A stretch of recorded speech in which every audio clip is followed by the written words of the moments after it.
Hello everybody and welcome back to Encounter Roleplay. My name is Will, I'm a D&D sex icon. I'm back today for the very last time for Call of Cthulhu Doors to Darkness. Yes, my friends, it's the finale of this show and pretty much of a really long campaign that started with Horror on the Orient Express and has built its way towards this. So I'm nervous, I'm excited, I'm ready to see what happens and where this goes. So let's get to it, my friends. Let's get around the cast and crew. Let's figure out who we are and, of course, who we're going to be playing tonight. And let's start with, as always, Redundant UK. Tom, how's it going, my friend?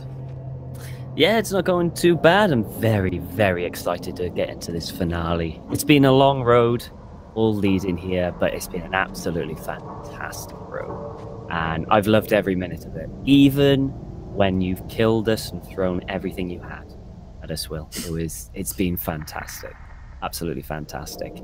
I am considering killing Sloan early so I can go off and play WoW. So just a heads up. But I can make that happen. Yeah, I'm sure you could. But yes, I'll be playing Sloan, the madman who is Jesus, like chosen one or something like that. Honestly, I don't even know what Sloan is anymore. So much things have happened to the poor bugger that I think whatever happens is going to be a win or a lose. Actually, no, he's going to lose no matter what happens, I think. But it's going to be fun to find out. Absolutely, absolutely.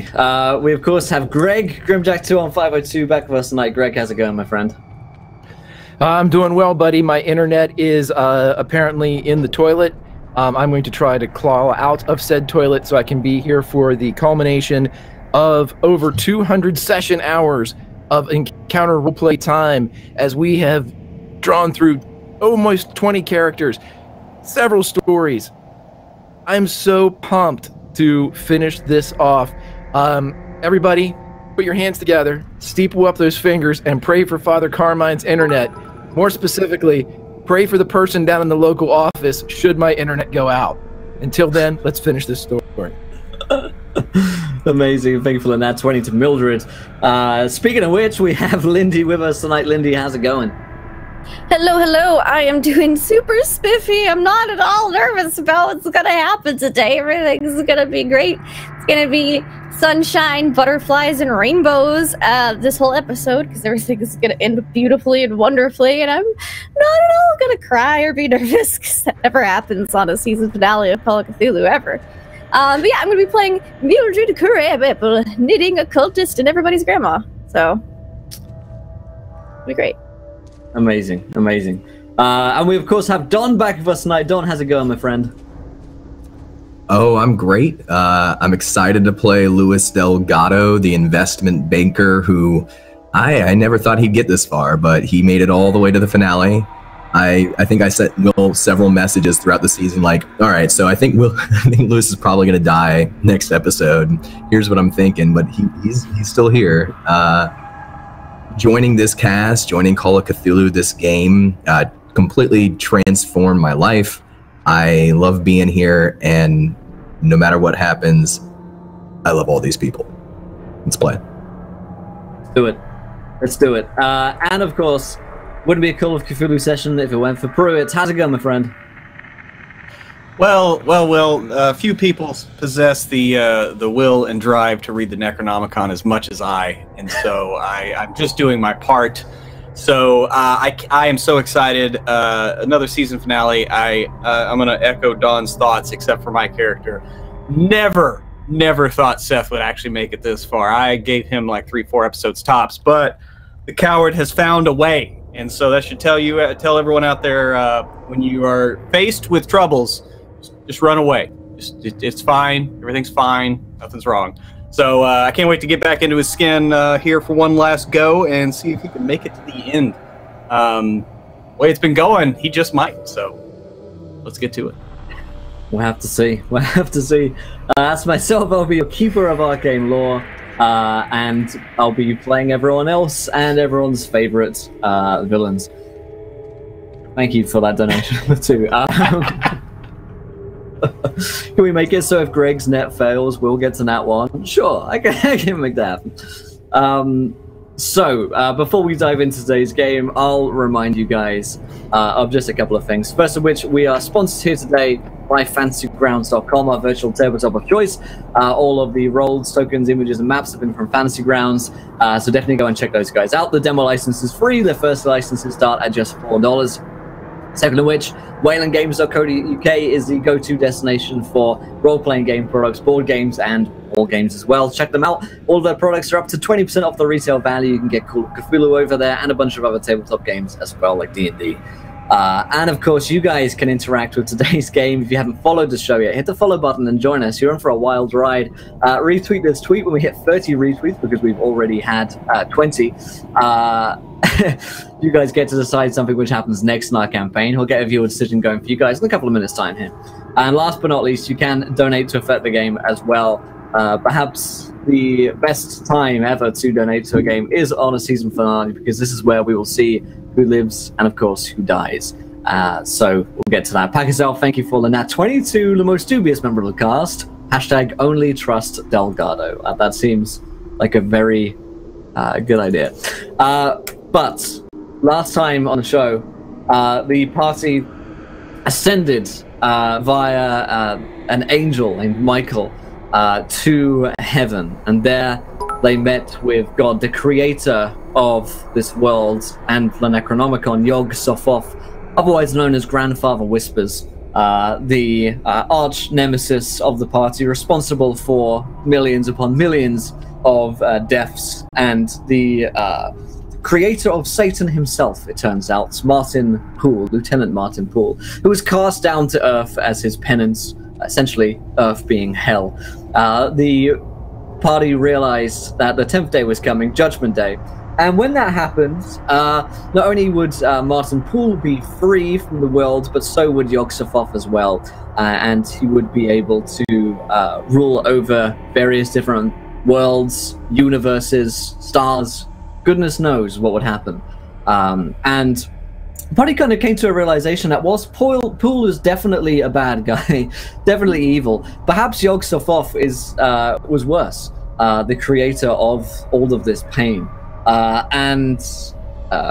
Basically, in a confrontation with Yog-Sothoth, Father Carmine allowed Martin Poole to overhear this conversation in which Yog-Sothoth revealed that he was going to betray Poole and wasn't going to let him rule over any kingdom or world. He was going to get rid of him as soon as he was done with him. Poole, overhearing this conversation, helped the players and the investigators, and as they were cast down to Earth by Yog-Sothoth, they awoke and found themselves back in a quite familiar auditorium with hundreds of masked and robed figures in stands, and Lieutenant Martin Poole standing over them in his cream suit and extending a hand of friendship towards the party. Perhaps they can work with Poole to defeat Yog-Sothoth, the enemy of my enemy, and all that stuff.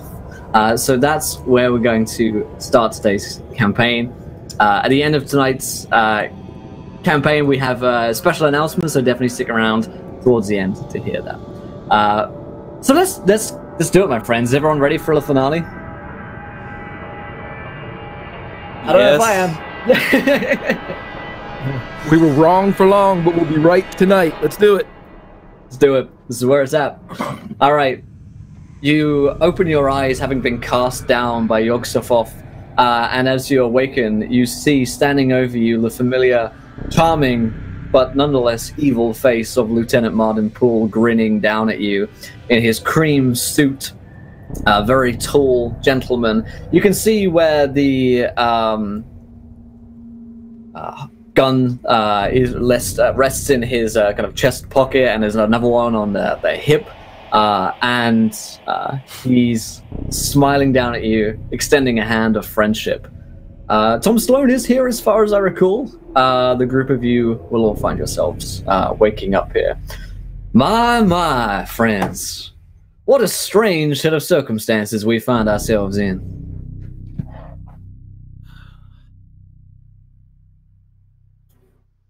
Delgado will reach a hand up. Takes the hand. Yep. He pulls you up. Good to see Seth you will- again, Mr. Delgado. Yeah, Seth will Good get to up see on you, his own. Martin.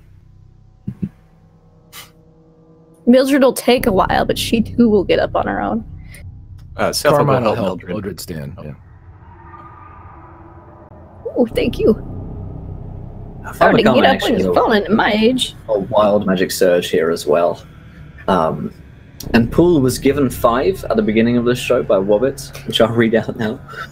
Poole's allies each give him 1d100 gold pieces.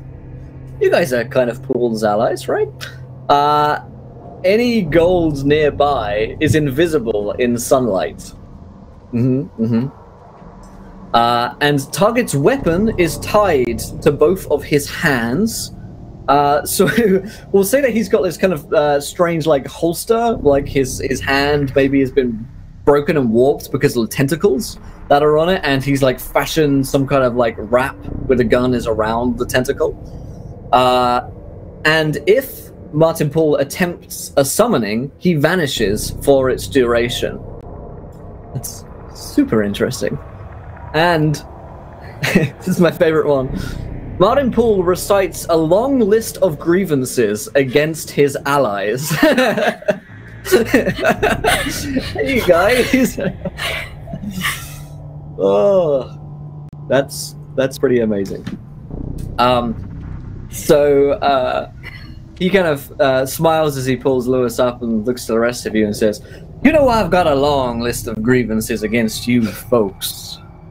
You know, you killed so many of my friends, you've disrupted so many of my plans. It really has been awful dealing with all of you. But nonetheless, there is one who I think may be worse than you, and perhaps worse than me as well.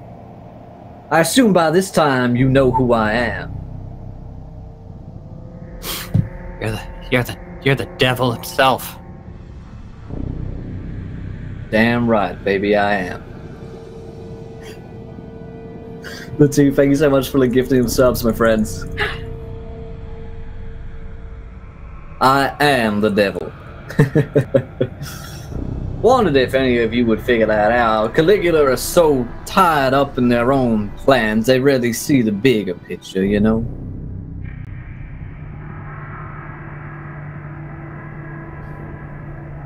Well, Yeah. Martin, I'm sorry for the loss of some of the men. Perhaps I can write you Oh. a check to make it better. A check would be marvelous, actually, now that you mention it. Lewis will take out his checkbook and write out, what is it, 100? He'll write 100 gold on the check. You have gold ingots that you can give to him. I love that, yeah. I have a storage facility down in New Orleans. That works for me. Thank you, Jeanette, for the magic item for Sloan. Noted. That works just fine. As far as I see, we're square. So, y'all, where do y'all stand with things? I presume you reached out to me for a reason. You realize, perhaps, that I am maybe a devil, but at the very least a charming devil.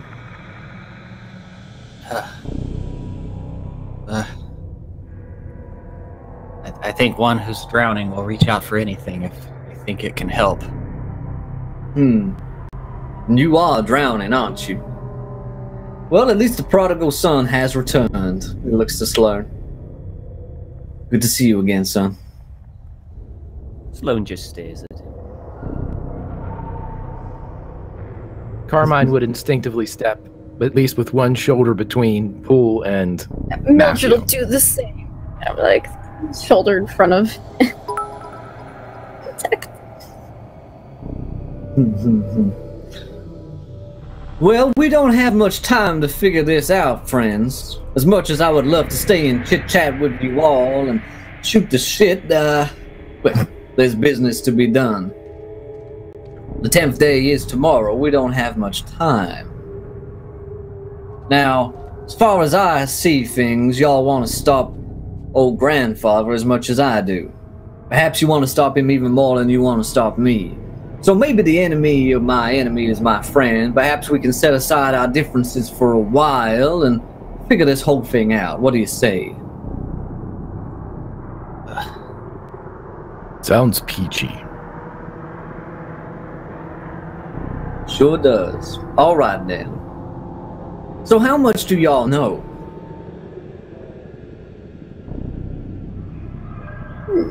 That this is a prison for you as much as where Yog Zaphoth was a prison for him. You want to go elsewhere. True enough, I do. I don't want to be here any longer. These mortal confines are very distasteful to me, and I've waited a very, very long time to break out of them, as I'm sure you've all surmised by this point. Really, it's just the end that we're about to enter here. Once I'm gone, you'll never have to worry about me or my kind again. I will be gone from this place. Trust me, I have no use for humans anymore. I find your kind very distasteful, and over the centuries, I've had my fill. Problem is, once I'm gone, it seems like old grandfather is as well. Something tells me he's a little bit more destructive upon leaving than I am. You see, I'll disappear without a trace. Go away to a different planet, different universe, something beyond your comprehension, I'm sure. The grandfather, he destroys that which he doesn't understand, which he can't control anymore. I think it's reasonable to assume that your planet might be destroyed when this is all over. So the question is, are you willing to let me go? If in return I help you stop old grandfather. Of course.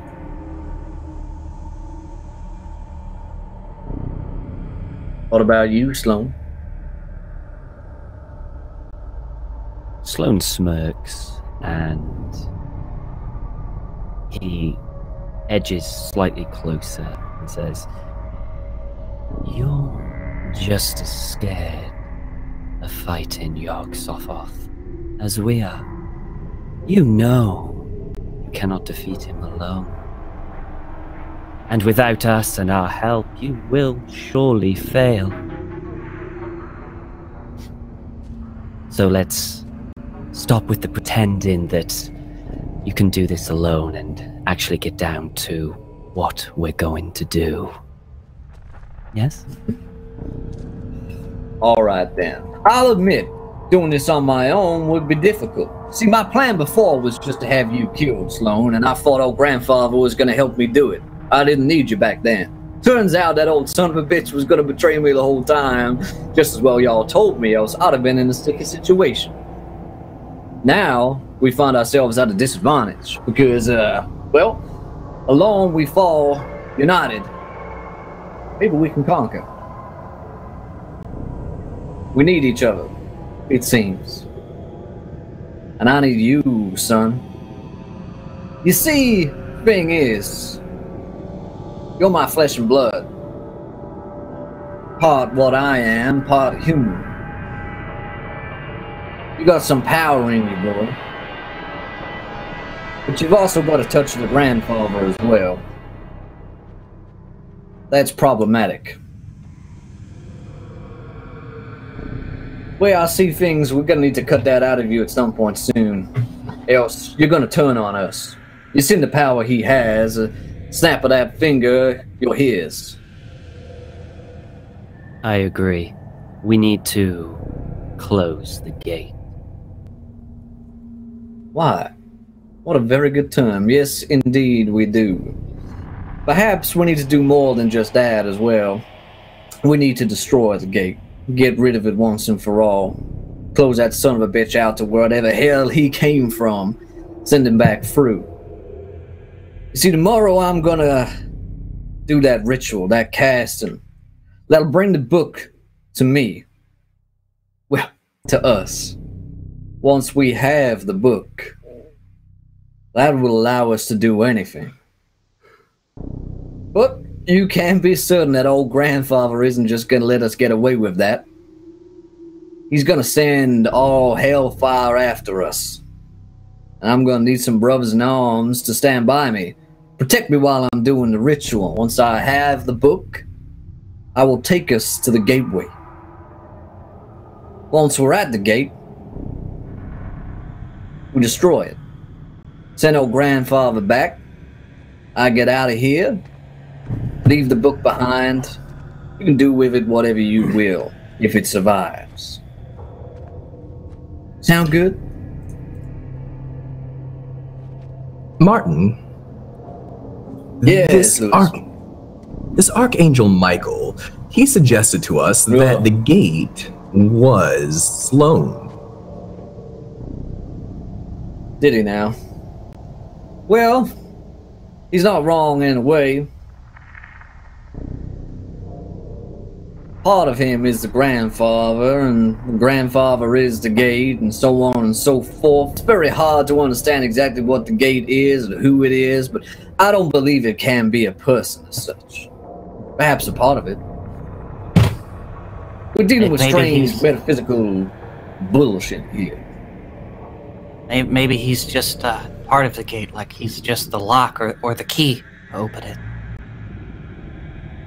Quite possible.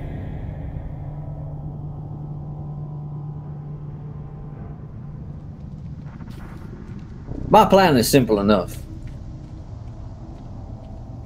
Oh, but about the whole getting rid of the grandfather thing, that's where things get a little tricky. You see, when I do the ritual tomorrow, and the Necronomicon finds its way to me, wherever it may be, looks at Sloan. Well, grandfather still being in you, he's gonna become you most likely, some kind of hideous avatar. A lot of tentacles. He gestures towards one tentacly hand. Bad stuff. You don't want to get involved in all that. There's no coming back. He looks towards the father. There may need to be a sacrifice involved. Perhaps you've heard something along these lines.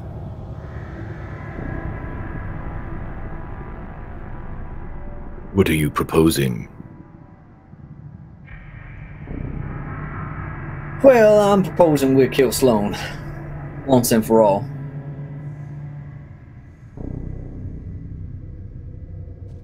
Are you being literal, or do you mean the persona of Sloan and bring back Matthew? Oh no, I'm being quite literal. I mean kill them both, once and for all. Good, dead in the dirt. Just like Lewis shot all those poor old guys up in heaven.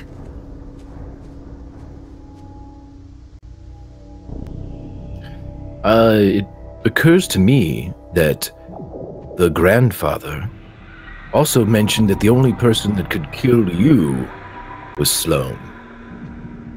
That is a odd that you would make yes, this I suppose that is true.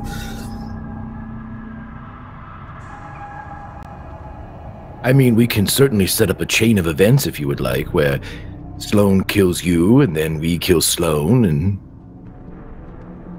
I've got no real interest in dying. I got places to be, you know. Well, like Meetings mine. next week. See, the problem is, while he's there, while the grandfather's in him, I don't think we stand much of a chance. So if you've got some kind of alternative, I don't know, some kind of new medicine perhaps that deals with dealing with actual gods, then I'm ready to hear it, you know.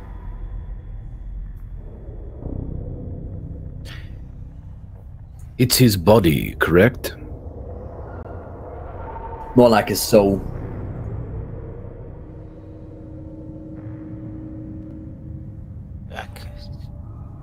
Father Carmine. Exorcism. Have that. What if you switched his with something else? Does it work that way? It would take him That you do? with it. That's why I asked. Oh. Bodies, yes. The mind, the soul goes with him. You'd just be changing suits.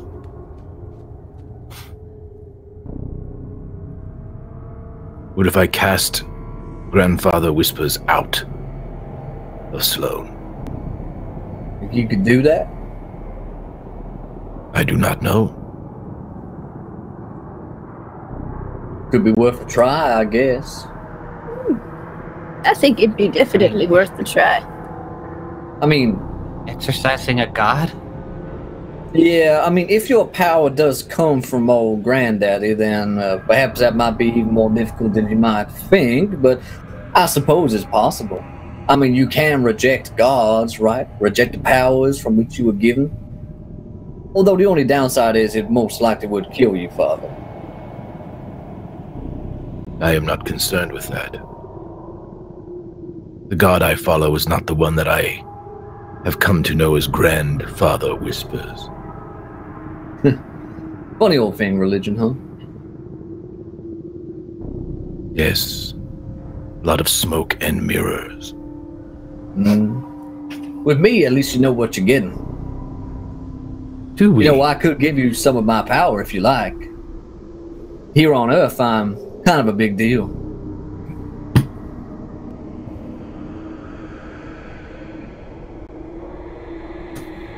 Of course you are. He says that with No, not I a believe- single trace of irony. You know, he believes it. I would need the help of all. You know you would have my aid, Father, and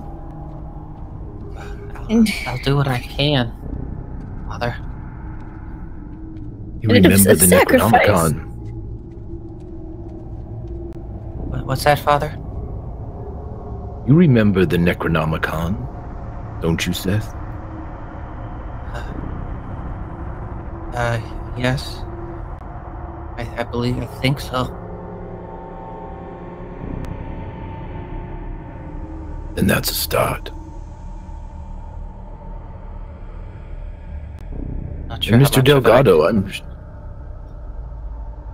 I'm sure you could give us all a Coca-Cola and a pat on the back.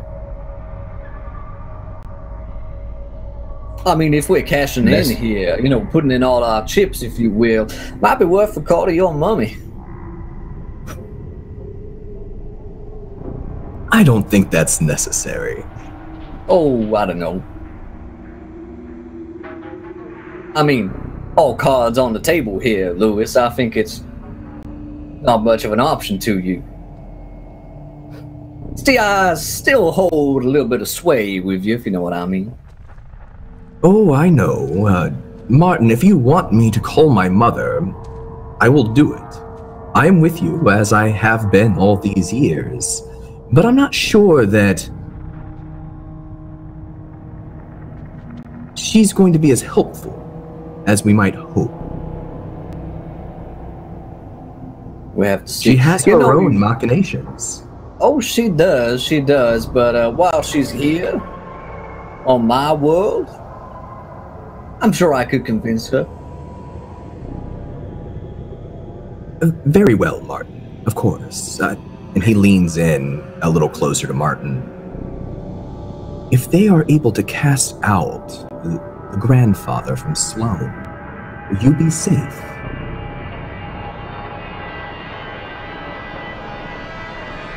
Calculated risks. Very well. If this is what you want me to do, I will do it. I am loyal. I know, boy. He looks back to the rest of you. So, here's what we've got then. We're gonna cast out Granddaddy from Sloane. Get my boy back. Nice and healthy. Once we do that, tomorrow, we do the ritual. Summon the book to me. Complete the task. When Judgment Day comes, Grandfather sends his hordes of furies down upon us. Y'all defend me till I can complete it. When I have the book and all the steps are completed, we find ourselves to the gate. Close it, destroy it, save the world. What do you see?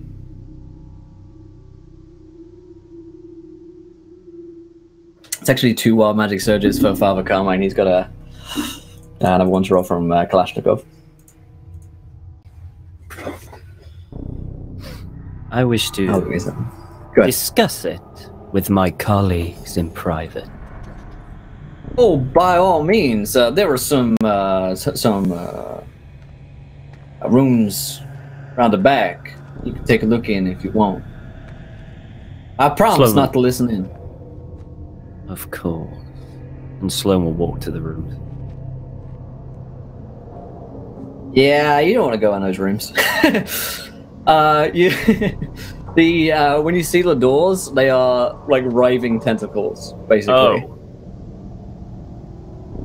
Okay, yeah. If they're writhing tentacles, he's not going to go into those rooms.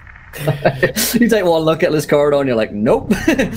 And there is like a backstage area which is private, which is separate from the auditorium, kind of behind the curtain, if you will. And Poole let you go back there. Please discuss in private all you need. It's not like there's a timer or anything. Like the end of the world's going to happen anytime soon. Can we get some sandwiches sent along for these fine folks? He calls out to the auditorium. There's like a woman with a cart comes by, and there's like some sandwiches and like like yogurt pots and like frozen ice cream, that kind of stuff like comes along. Yeah. I'm feeling a bit peckish, but So Father Carmine's wild magic. Oh my god, this is incredible. Fuck me. Father Carmine feels compelled to attain godhood by the end of the week. That's like perfect because the 10th day is the end of the week. Oh, amazing. And then the second one. You're wearing a magic ring, you become nocturnal. You have to hold back the horror, right? So, presumably... Alright. You guys are having a private conversation. Father Carmine is only going to speak to Mildred for a second. So I need a relatively... And before he whispers, he is going to cast a Sign of the Cross to give them a bit of a pulse for a second. He's going to lean as close to Mildred's ear as he can, and he's Probably, going like, to say, talking in her ear because she's a little... yeah, like literally talking into her good ear. Yeah. He's going to say, Despite what he says, he is not the true God. Oh, of course not. Nancy is following the true God. Travis is... Nancy employer. back through? She's with a Caligula, isn't she? No. She serves a higher power. Well, maybe she can help with this. She has my boys. They will come.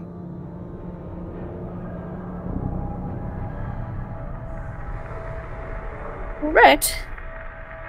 I like this backup that we got. You can never trust the devil. Never. Michael, I grew up in South Carolina. That's what they said all the time. Michael wants Lucifer dead. He is aware. he pulls back then. Mildred, also feel- go ahead. I was just going to say, I also feel like I should attain godhood soon. Yeah. That's neither. Um, so Well, there will, God. there will be a Me. boy when the devil's dead. Wobbit donates for Miss Crabapple to have some magic cookies she baked for just this special occasion. Sure, these cookies will restore you guys 1d6 sanity. Ooh, here's some cookies, everybody. Oh, hold on, actually. Hold up. Have some cookies, everyone. Here you go. You can give mine to Thank you, Seth. Mildred. I'm cutting back on the carbohydrates. Oh, okay. The little taste Seth, of home you really get some helps you guys cookies. out.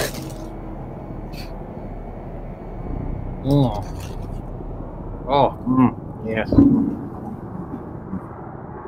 I rolled my d6, but my fantasy grounds is frozen. Oh, there we go. Damn it. Father Carmine gave you his cookie. Oh, Yes, I'm cutting back on carbohydrates, so go ahead and take my cookie. yay.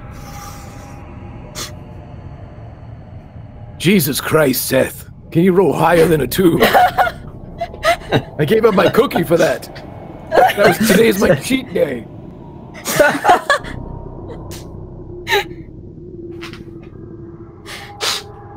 So, Father Carmine and Mildred have this conversation in private and then join back to the rest of the group. Then I passed out some cookies. Yeah, to pass out some cookies and have a conversation. Well, my friends, here we are, so close to the end. I do not believe. How are we all doing? I do not Amazed believe we've made it this plan. far. I think we should come up with our own plan. Well, I'm Mr. afraid Delgado. whatever your plan is, I'm part of it. Just as I always have been. Of course. Mr. Delgado, did you always know who he was?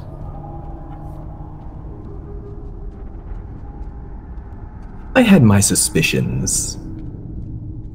A sort of gnawing feeling in the pit of my stomach every time he spoke. But that doesn't mean that he can't do good for us now.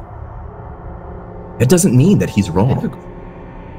I think his nature prevents him from doing good at all, doesn't it? So says some book written by some man. So says his actions. Name one good deed he has done. He lies, he manipulates. Do you ever wonder why he wanted me dead? The fact that I am the only one that could kill him might have something to do with it. Why do you think that you are the only one who can kill him? I do not know. Perhaps you could kill him, Mr. Delgado. Don't you have a sister? I mean, half-sister, technically speaking. I do not know. Perhaps. I Or he mentioned believe- he had a daughter. I believe, Mr. Sloan, that we are all basing our information, our values, our decision on what to do here off of our trust in an individual. There comes a time when you bet on a horse and you hope that you bet on the winning horse. You are betting on the information obtained from your grandfather. And you are better on the information obtained from the devil. I do not think our sources are particularly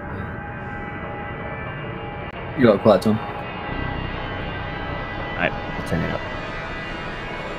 Sorry. And yet here we Windows, I'll are. Turn it down.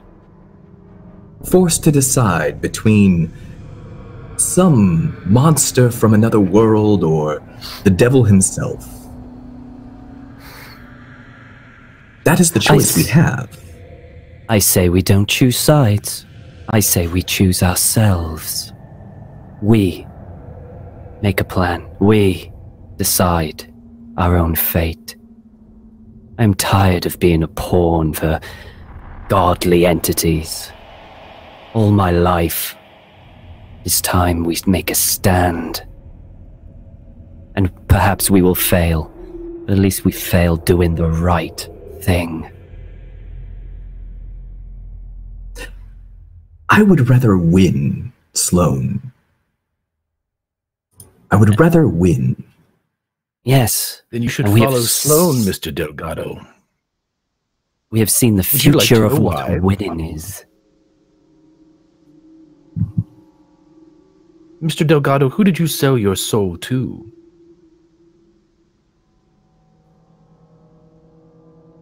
My mother helped me make a deal with the devil. Ah. And if So there there is is no some devil irony. to collect, there's your loophole, Mr. Delgado. And I'm not even an attorney.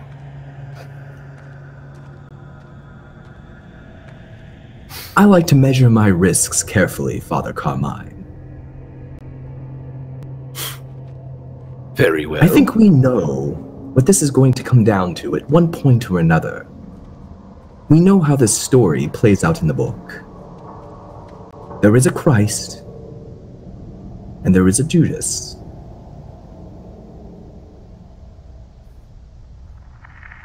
I think you've looked at me thinking that I am that Judas, that I might betray. I cannot be Judas for Sloane, Father Carmine, for I never loved him.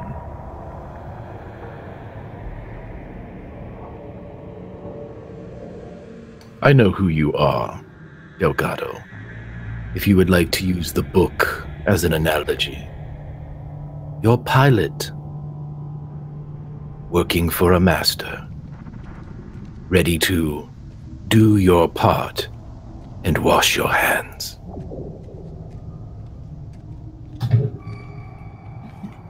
I always thought he got a bad rap. Strangely enough, so did I.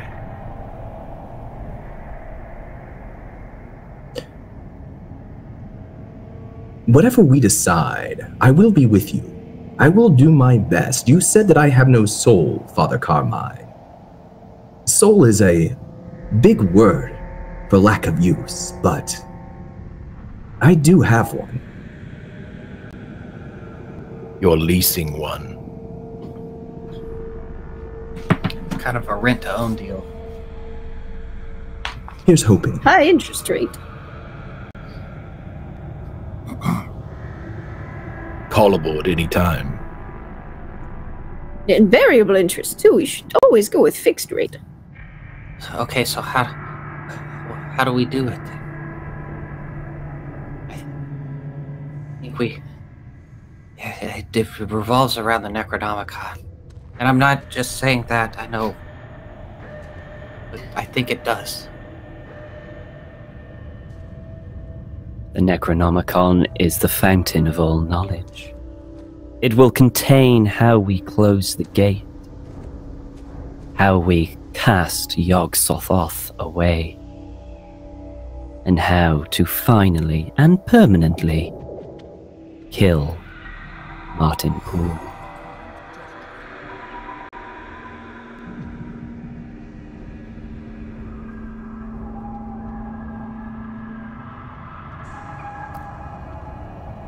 The question remains, who looks this information up?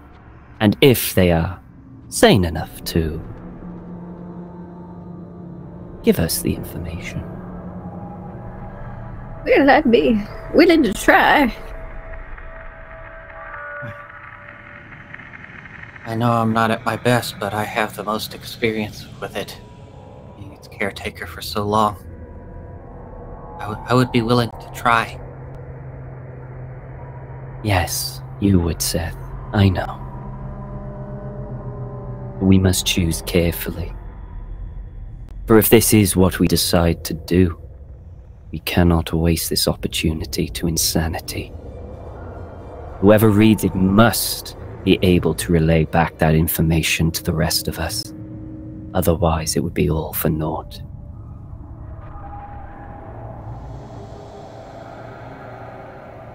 I agree. That is, The of book course, unless quite a someone toll. else has a better idea. Perhaps allies to call upon. Well, all the believers are dead. So, I'm kind of spent. Pretty sure Greg's internet's getting full. Yeah, I think Probably. some poor customer service advisor is about to be killed. There he is. Oh. He's back. There we go. I'm back Greg, for a moment. Sloan just asked whether or not there were any last-minute allies to call upon as an alternative to this plan. Father Carmine's not going to say a word in front of Luis Delgado. Mm-hmm. If we have any, they will know when to come. Sloan, have you had the ability to call on this book, the Necronomicon, at any time? All this time? No, I cannot call upon the Necronomicon. I must go to it and actually pick it up. No one can command the Necronomicon to come to them. Well, apart from tomorrow, that is. By the way, Latu just gave Poole a wild magic surge, which reads that Poole is stripped of monetary wealth except from what he's carrying. Stock market. So- I've got this So- check. That's Check for 100 gold. weirdly, weirdly fitting Alright. for what happens tomorrow. Yep. Yep. We are in 1929, right? Yeah. Right. Yeah. I'll throw this in too, Will, because I forgot about it until actually after I gave him the check. But last week I got a wild magic surge that says my checkbook causes madness in others. I don't know if Poole has any sanity left, but He has 0 sanity. that's what I But figured. he's also immune to Negative. sanity checks, right? Being the actual devil. Yeah. Yeah. What a shame. Does anyone else have any other suggestions? I believe we are on the right track. We must look at first what Yog Sothoth and Lucifer want. They want us to do. They want Sloane to kill Lucifer. Lucifer wants Sloane exorcised. These are all things that benefit them. They do not benefit What's that? us. And was even that then, last part, Greg? Lucifer You would cut out. prefer. Oh, poo. I said, Yog Sothoth wants Sloane to kill Lucifer. Lucifer wants Sloane rid of Grandfather Whispers. Those are things that they want done, not things that benefit us. We need to And get honestly, them to I kill each think- other. Exactly. And I think if Lucifer had his way, he's slowly to be dead too, honestly. I feel like the ridding him of Grandfather Whispers would just be a compromise.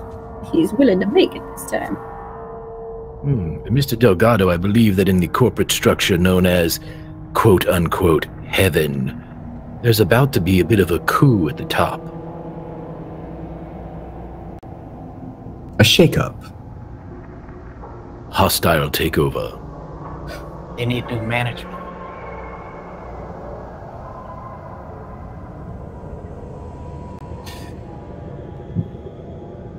You realize that you are taking a big risk. We have the opportunity to save the world. Have you seen Fine, anything save. That is, if you take the word of Martin Poole, who has again and again and again proved himself to be a liar. I mean, he's the deceiver. That's literally his whole identity. You really think that he's just gonna leave? Yeah, he'll leave, but he'll reduce this planet to a smoldering ash heap. Because who's to stop him? Giving him everything he wants.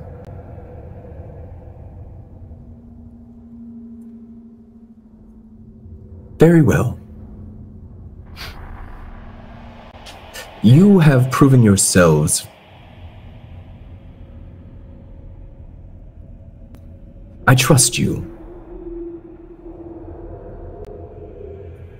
I want to say the same, Mr. Delgado. I really do.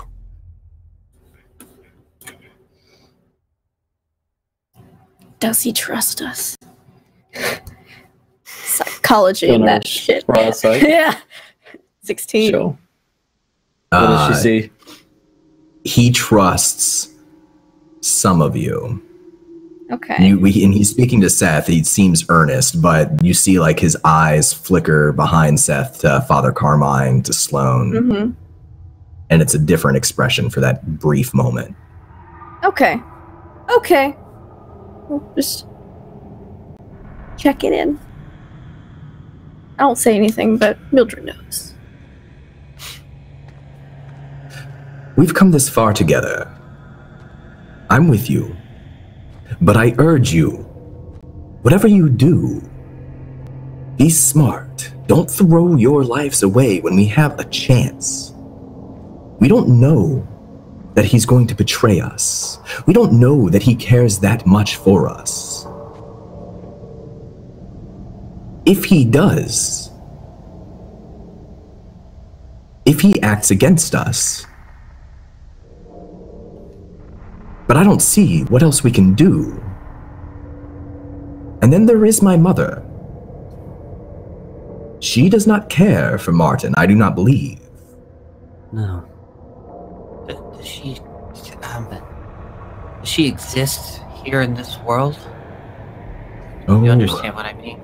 Or I believe from she beyond kind of also? exists just outside of multiple worlds, if I'm correct in my She really doesn't good have at cultural I vested had that one time.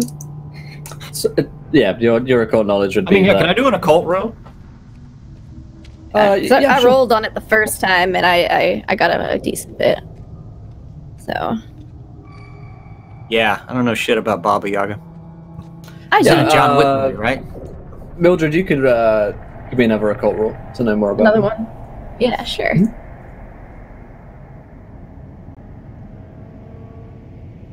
Tell me all about Baba Yaga. Baba Yaga, she like has stocks on Earth, but like that's not her main investment, right? So she like bounces around. Okay. She certainly has a presence on Earth. You know, she certainly has a form which is bound to Earth, but Yeah. she's not from here. But if Earth goes up in flames, she won't really care. Right. She would care partly. She's got like she's She's got some investments. Yeah, like she's Lewis put work and- into right. it, but she's not going to be Right. like that's the end of everything for her. But she has a I'll- diversified portfolio enough to or any kind of financial fallout. And she did say that they have been a thorn in her side, so perhaps she might be a potential ally.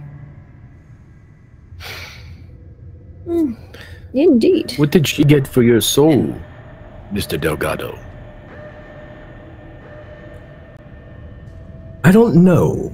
I've only met her a couple of times. I labored under the assumption that my father and she and my grandfather and she have been ritualistically conceiving my line for a long time, so I think she's invested in my family. But as you've seen, now that you've met her, she's an off-putting woman, to say the least. What? I thought she was alright. I've met worse. Well, Yeah. don't you think? But obviously you aren't the biggest fan of her. She did help sell your soul away, right? I did what I had to consolidate my power on this world. But if we bring her, maybe she would get caught in the collateral damage, and then you would be free, Mr. Delgado. Take care of Poole and her. I don't It'll know just if it'll be- work like that, but I'm with you. It could. They hate each other more than they hate us. Yes, we are ants to them. So how do ants get gods to fight each other?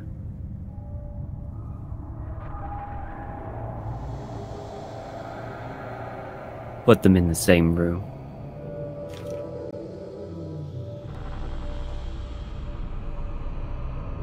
You hear Poole calling from behind the curtain.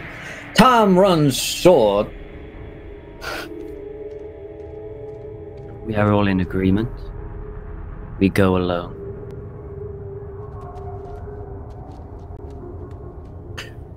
Do you think that he's going to let us do that?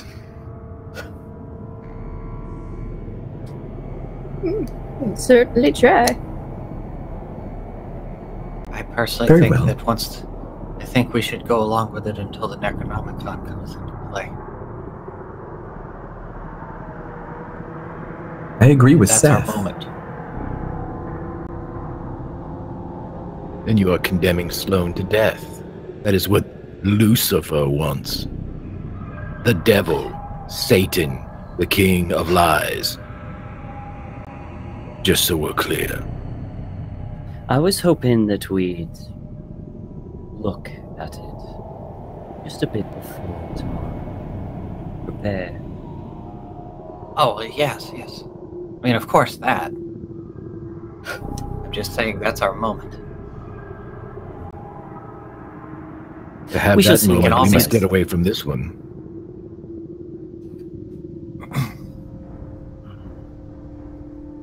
Shall we go then?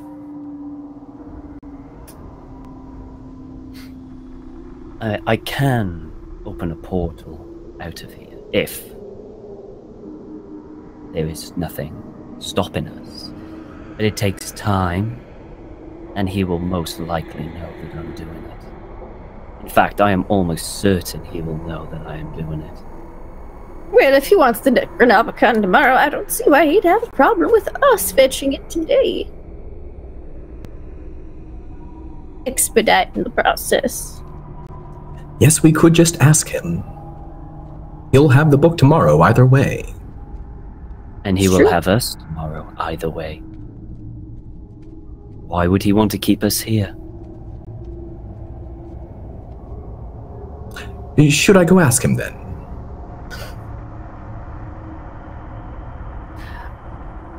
I think we all should go. Of course. Yes, let's go ask Lucifer. Well, Okay. tell Lucifer. Okay. Whatever you say, son.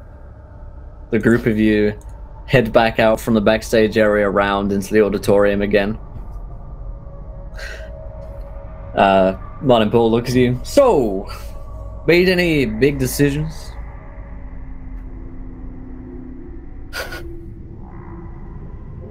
Martin, Sloane were would to- like to... Father. I was just going to say, he heard every word that we said. If you were us, Lucifer, what would you do? If I were you, then, well, first of all, I'd want to make sure I survived this whole process, I'm sure, and saved Earth along the way. You're in a bit of a tough situation between a rock and a hard place. There's no way that you can find yourselves in your hearts to trust someone like me, being who I am or what I am, but certainly there's no way you can place any faith in Grandfather either. So we need If I you. were you, I'd put your lot in with me, at least for a time. Then, of course, you can try and betray me at the last moment, and we'll see how that goes for all of us. I mean, once the job is done, all bets are off. We'll see what happens after that, I'm sure. I'm But sure up you have until your own then- plan as well. Oh, indeed I do. But up until then, I say the best chance both of us have is to stick together. Then you trust us. For a time. Not at all. Not at all, but I trust my son. Oh, good. We have like mind. All right, then. Then you will let us Son, do leave. you leave? Go fetch a book? Certainly. Then nothing is keeping us here. And we will see you I tomorrow. certainly am not. Which way is out? Oh, you're going to want to go out the front door. Is the front door all Oh. tentacles? It's like he points back up the auditorium, so you have to go through the stands. Or he's like, or I can just send you on your way now. I'd rather go out the front door. Are you sure? I mean, takes a lot of time for you to do your little ritual. I mean, it's nice and all, sweet, but it's beginner stuff, you know. I can click of my finger, send you on your way, whichever destination you want to go. I mean, this is hell. Yes, I'm sure you could. But again, If you knew the I'd destination. rather myself. Just give me the coordinates and I'll type them right in. As I Fair said, enough. I would rather do it myself. Fair enough. I promise not to watch you or follow you and see where you go. Yes, I'm sure.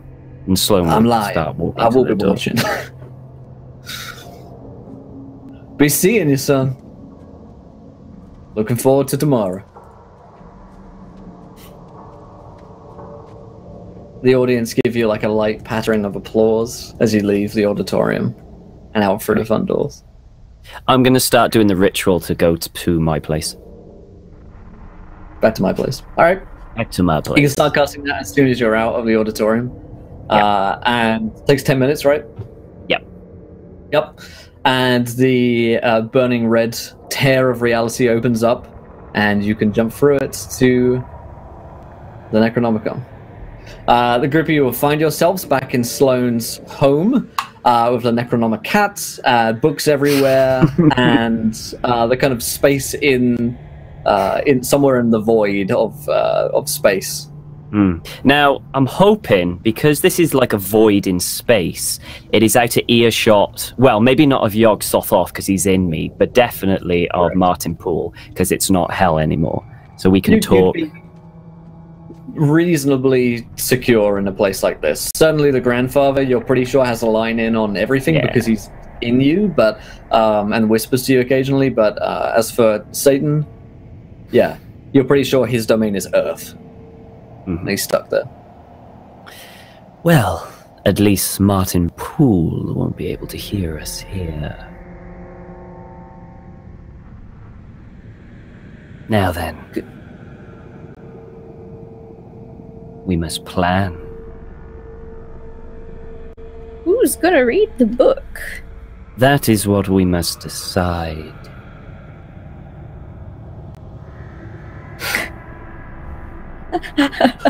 No, I'm not going to read it, that's for sure. I definitely shouldn't read it. I do No, not want to I don't give think- Yog Sothoth Yes. more hold over me than he already has. I think anyone but you, Mr. Delgado, should read the book.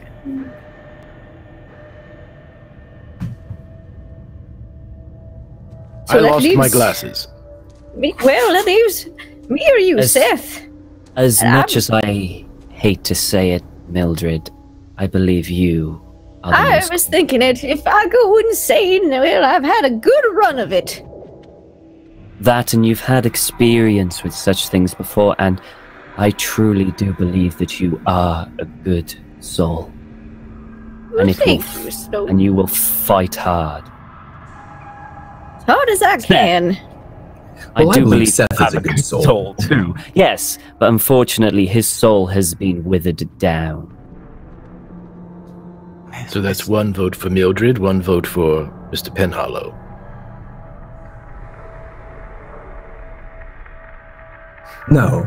No, I vote for Mildred. I'm sorry, Seth, but I do worry about you, and I think Mildred has a better chance of coming through all right. I understand. I want to do right by everyone. He looks at Mildred. I'm just worried what it will do to you. Oh, I'm not terribly worried. I mean, honestly, worst comes to worst. I've had 86 years. It's a long time. If you're still so young, Seth, and I feel like with time you could recover from some of this. And she's gonna put a scarf around you. You just hold on to that there. But Seth, this is your life's work, is it not? To wield the greatest book, the knowledge beyond knowledge, It is, but you can't be selfish times like these. Why not? Because it's a road that you can't turn back from. I've seen it, and I've done it. I've seen what I'm willing to do for power, and I don't want to make those same mistakes. That is precisely why you should use it.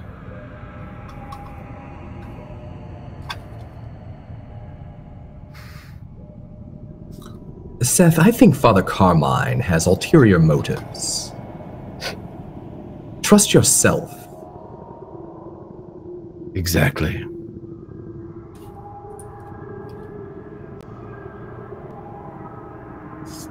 Instead of... I was going to say, Seth, instead of giving it to someone who has yet to read from its pages, perhaps somebody with experience who is capable of navigating through the initial shock of the text could more quickly gain its power, heal it, and use it. And as for ulterior motives, Mr. Delgado, do not think I do not know what you are up to.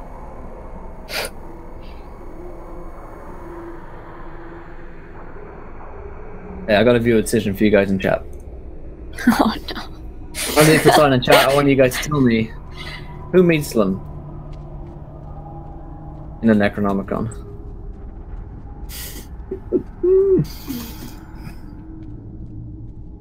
Someone's going to be in there. Who is it? Alright. Because I'm sensitive on time, who is going in? Knox.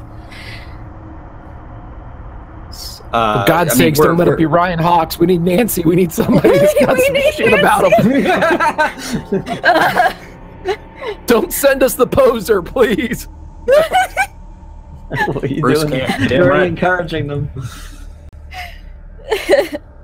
Okay, so is it Lindy? Is it Mildred going in? Or is it Seth? Mildred, I think they're both willing. It's majority vote. I think it's Mildred. Yeah, sounded like Mildred. Sorry, what did I miss? We're just deciding who's going in. I'm pretty sure it was Mildred who got the majority vote. Oh, right. Because Father Carmine, Lewis, and Sloan. Seth will go up to. I'll be here with you, Mildred. If you'll let All right. He'll like reach out to hold her hand.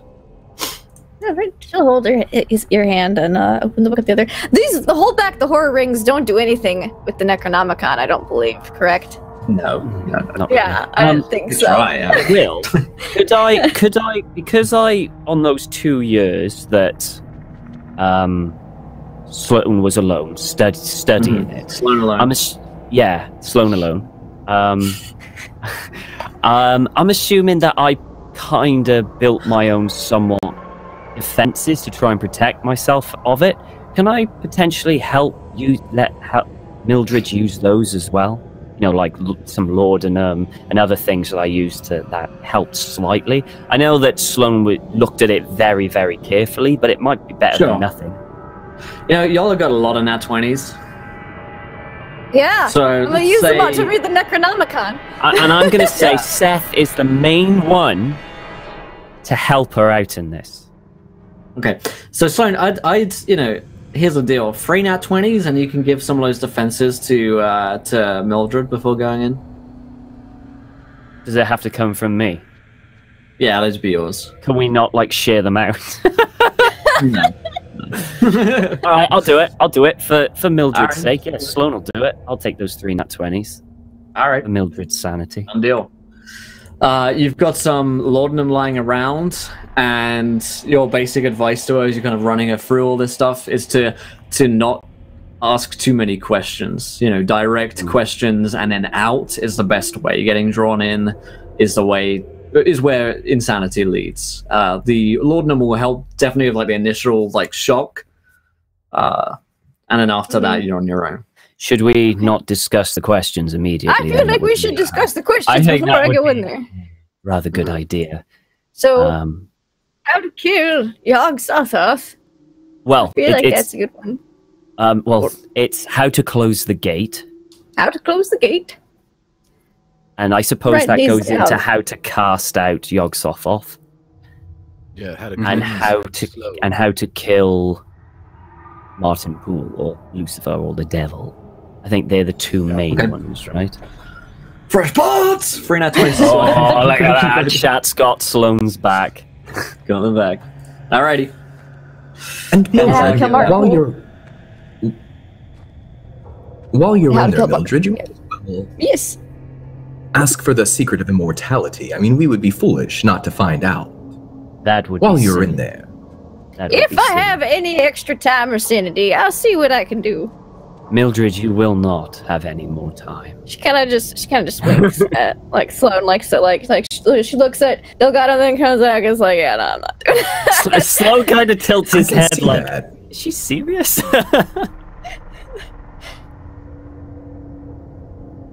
Alrighty. So how to close the Sloane, gate, cast out Yog-Sothoth, and how to kill Martin Poole. Those 3? Okay. Good. Alright. So, Sloane, you have the book. You lay it down on the table. Oh, yeah. Basically, Sloane pulls out the book from his coat, jacket thing. He had it on him. Yep. He just passes. You see the golden glowing light coming from the Necronomicon. Mildred is just laid out on the table, the flesh-bound book, the answer to all of your questions. What do you do? Well, I guess I take that laudanum. Yep. I sounded like I'd take off the initial shock. Whew. And then I'll open the book. You open the book. That's funny. Yep. That's a sanity check. So the nat 20, the successes reduce the D20 down to a D10. Yeah. Okay. So initially, just opening the book, you look at its flesh-bound tome.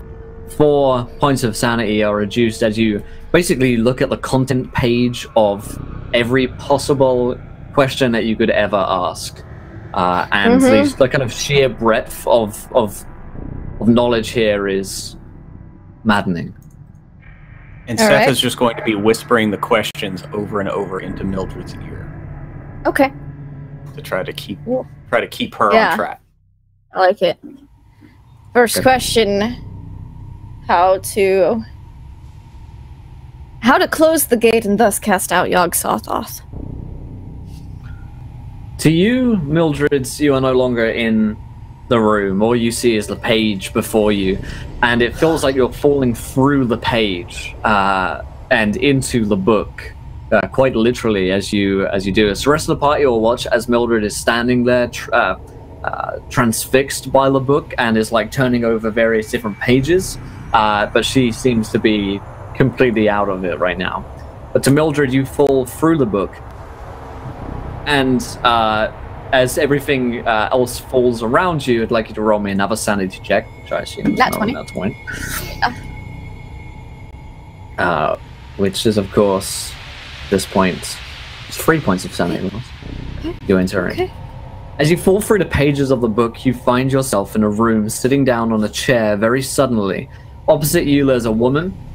She has a lot of symbols across her neck, which are those of Christian origin, hip flask, and is seated down in a chair opposite you. Ooh, hello there. And you can roll me 2 magic searches from the 2. Thank you, buddy. This is appropriate. Die 1d10,000. Try not to die. Yeah, it's a fantasy grounds stuck, so Okay. die 1d10. You can never become invisible to anyone now within 100 miles. So, like, they've got like true sight on you, I guess. Okay, And sure. you won't I'm an open age book. for 100 years if you cut off your thumbs. If you cut off your thumbs. Okay, how would I live? Years. Gotta figure that out. You got 100 years to figure that one out. If I But the woman's The woman 180. sits opposite from you, and she's like, "So, Mildred, wasn't expecting you. I was thinking Seth might come along." Ooh, hello there. Are you? You know Travis? Are you that Nancy? You Hi. Yeah. look like. Oh, hi there, At least a part of me's in here. Okay, well, yes, I'm reading the Necronomicon. Seth was. He's seen so much. I didn't think the traumatic experience would be good for him, so I volunteered. I've had a long life. Hi.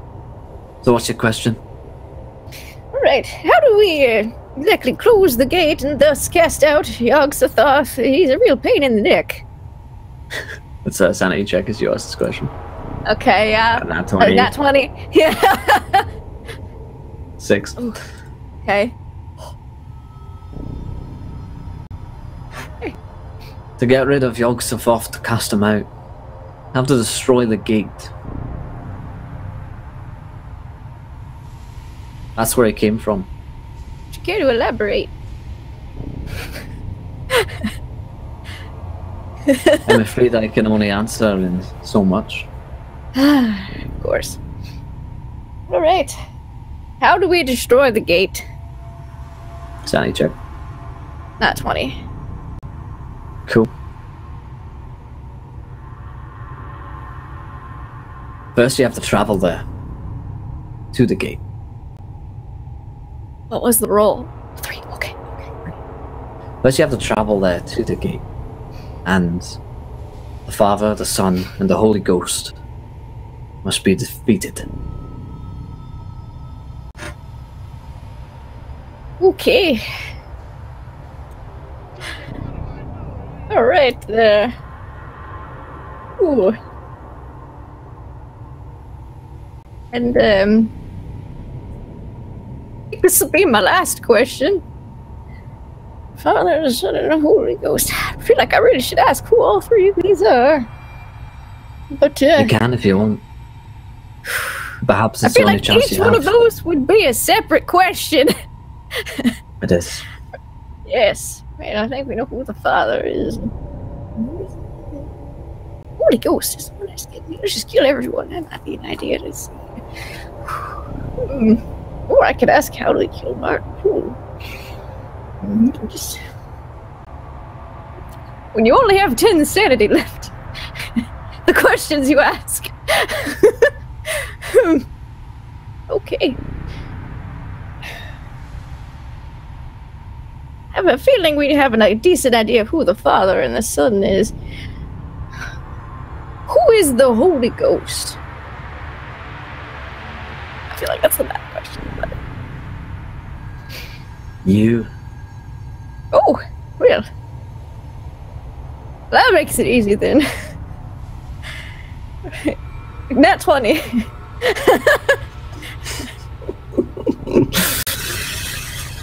Let's roll this d10. Let's try not to roll a 10. Yeah. Anything but a 10. Woo! We're good! We're good! Alright, well, it was lovely meeting you, dear. I don't think I'm gonna risk asking any questions because I gotta get this information back to my friends. Oh, you forgot to ask one question. How do you leave? Shit! Well...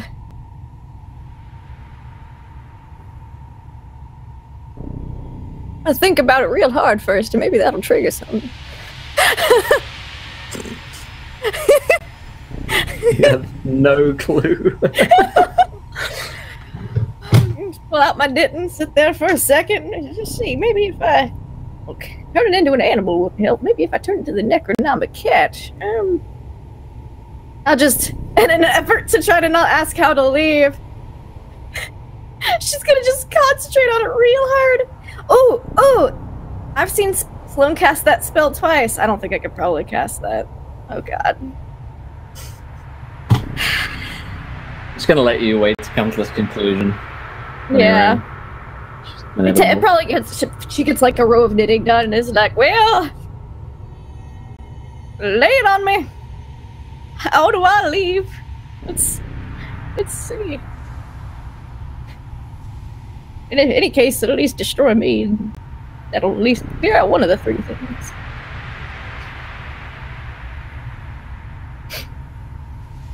She nods. All you have to do is ask me to take you out of here. Can you take me out of here? Why didn't I think of that first? Dang it! That's 20, right? For that last one. Oh, fuck. Can we make you use that one on this? Fuck!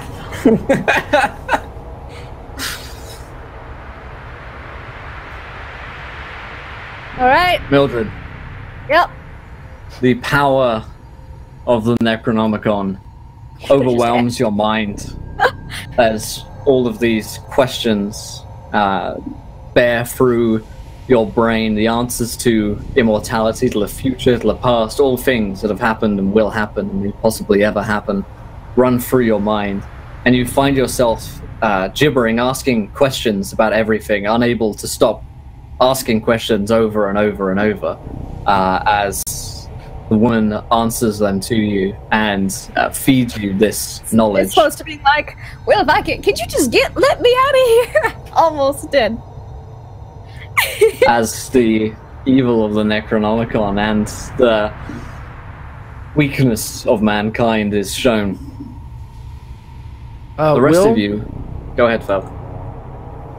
This is that moment where I always pull shit.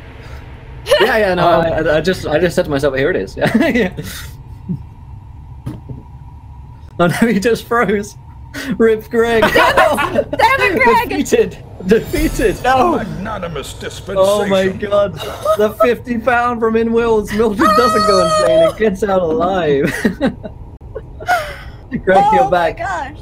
I gotta, he's reloading. Greg. He's coming back in. He's reloading. Oh my gosh. Let's see if he'll be back with us soon, I'm sure. I really want to know what he had planned, and then we can roll with it and see what's happening. Woo!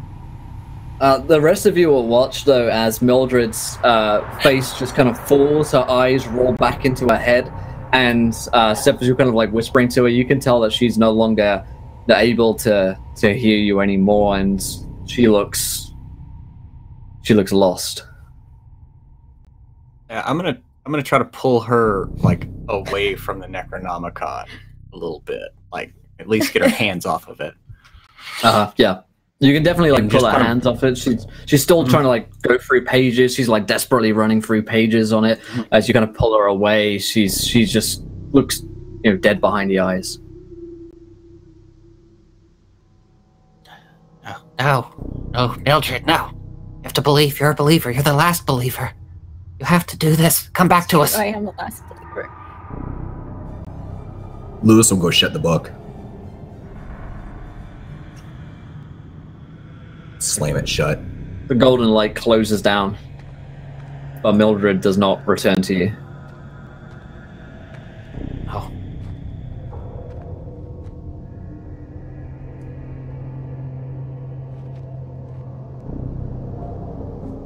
Sloan will walk up with her. I am sorry.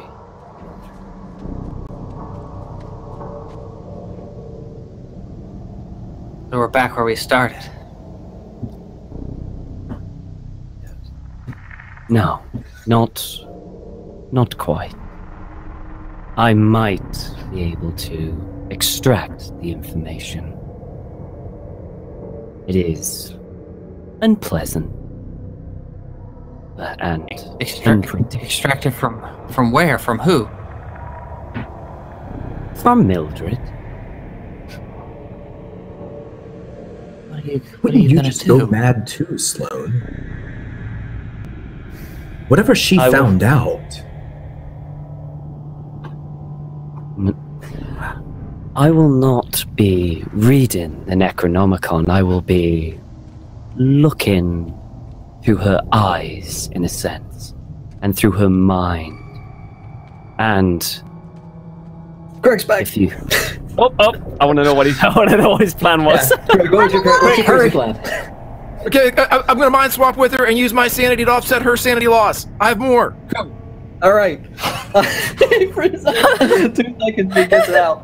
Oh no, and he froze again! No. Shit! Oh my god. There he is, baby. Okay, don't worry about fantasy grounds, Greg. Just worry about the call. So, Greg, you can definitely do this. It's obviously going to cost you a nat 20 to mind swap with Mildred to pull this bullshit. And then I'm going to ask for 2 sanity checks from you. Presumably, you're going to nat 20 of those as well. Yeah. As you guys free. Does that mean I get the 8 sanity back because he was swapping?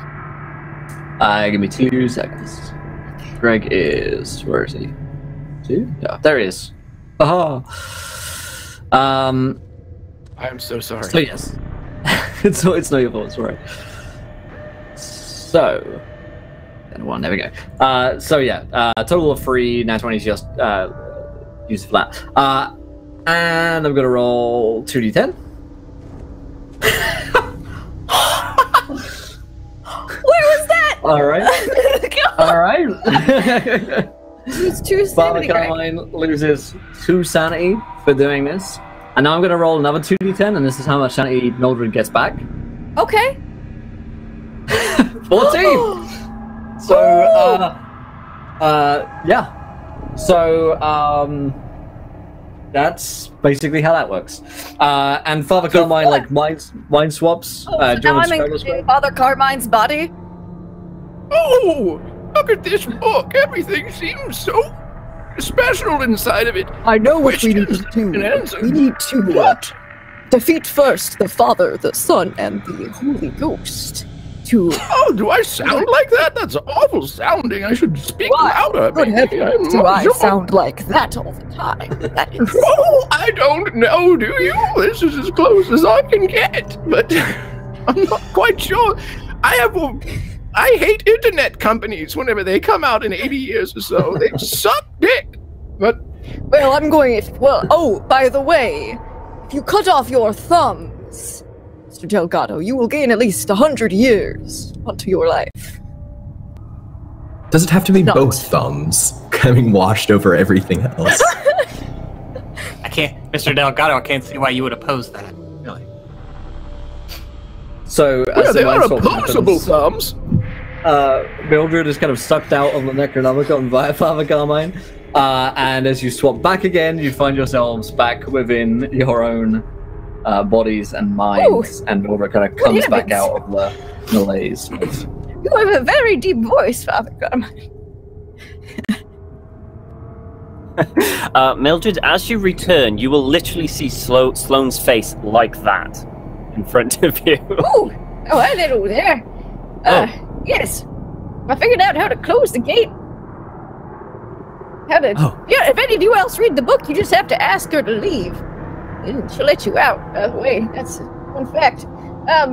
Yes, in order to cast out Yog-Sothoth, we have to destroy the gate. In order to do that, we need to defeat the Father, Son, and the Holy Ghost. I have a feeling we have a decent idea of who the Father and the Son is, and by the way, I'm the Holy Ghost, so... You That's what I are the got. Holy Ghost. That's what it's told. Right. But that, So, by defeat, what does that mean? Well, you said to ask as few questions as possible. Yes, of course. It was getting a little harried there at the end. So we...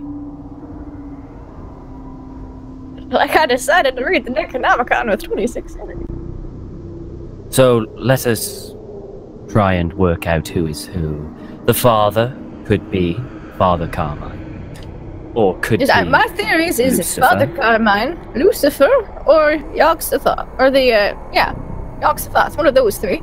And I only have 2 ideas for the son. Either Delgado or you, Stone, but it's most likely you. Yes.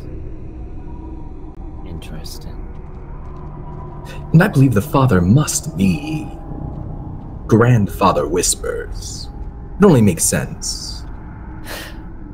I was thinking that, but how does Mildred being the Holy Spirit make sense in this grand scheme? And also, I never thought the Holy Spirit made sense to begin with. that's why I asked about that one specifically.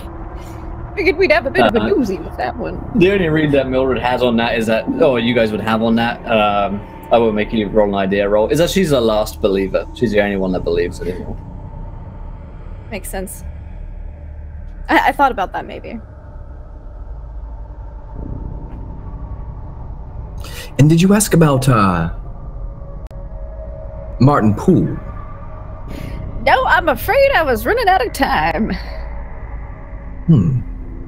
But if he's technically one of the fathers or the sons, then well, you gotta get rid of him anyways.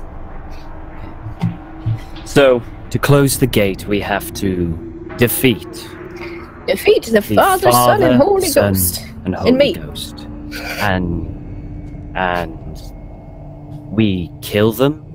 We get them to surrender. I mean, is there a certain location we need to do this at? We need to travel to the gate. Did you ask how to travel to the gate? You know... Lieutenant Martin Poole knows how. Of course he does. Yeah, so to brace your things, because I know we've got an hour left, is that Poole can take you to the gate on a 10th day when a ritual is complete and Judgment Day comes. Pretty much has to be on that day where the gate opens up. So you go there, and then to destroy the gate, defeat the Father, the Son, and the Holy Ghost while at the gate, send Yog-Sothoth out, job done. Yeah, for some reason, since we're... Super yeah, I know. Since we're So let's just do casting that. him out, I have a feeling that Yog-Sothoth is not considered the father in this case. The Father should be... I'll let you guys roll some idea rolls here if you'd like to. Yeah, I would love to make some idea rolls, Will. I would love to make idea rolls all day. Okay, I pass with a success. Okay, cool. Some ideas that you have for Spend the Father. some luck. The Father is either Father Carmine, because quite literally he is the father of he is a father, but he is also the father of Matthew. Second idea would be Lieutenant Martin Poole himself, because he is literally the father of Sloane, so that's ambiguous, one of the two.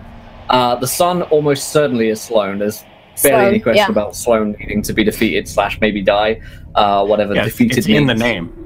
Right. The Holy Ghost obviously being Mildred's the last believer on Earth. So you've got those three who would need to be defeated. So, which so in we a kill biblical Poole's. sense probably means that they're killed. Yeah. So we need to Will, sacrifice. if I spend 3 luck to get an extreme success on my idea roll, do you think I might have a hunch as to who the father is? Which one between the two? Sure. Yeah. Okay.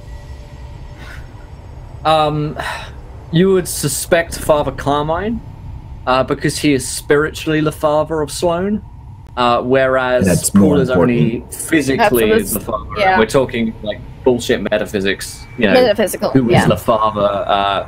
Father Carmine is Matthew's real father.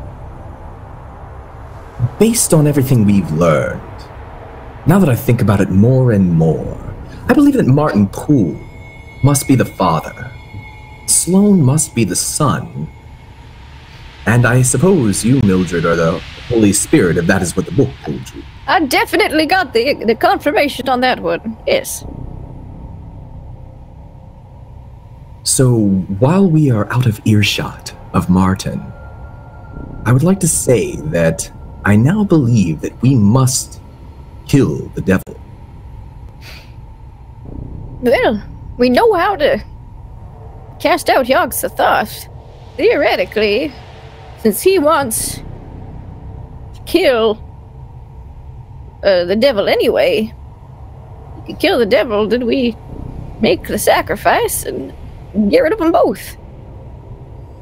Yes. They call it a twofer. That's what I've heard.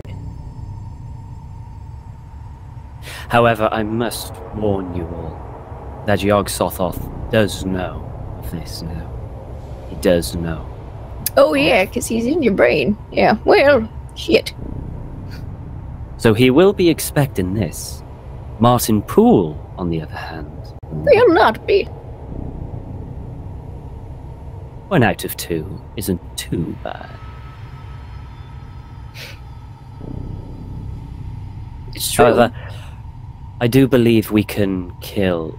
Sorry, would I believe that we could kill Martin Poole? Because at this point, he is at his most powerful, but he also said that he was at his most weakest. So would I, in that logic, believe that mundane, well, I say mundane weapons would be effective against him?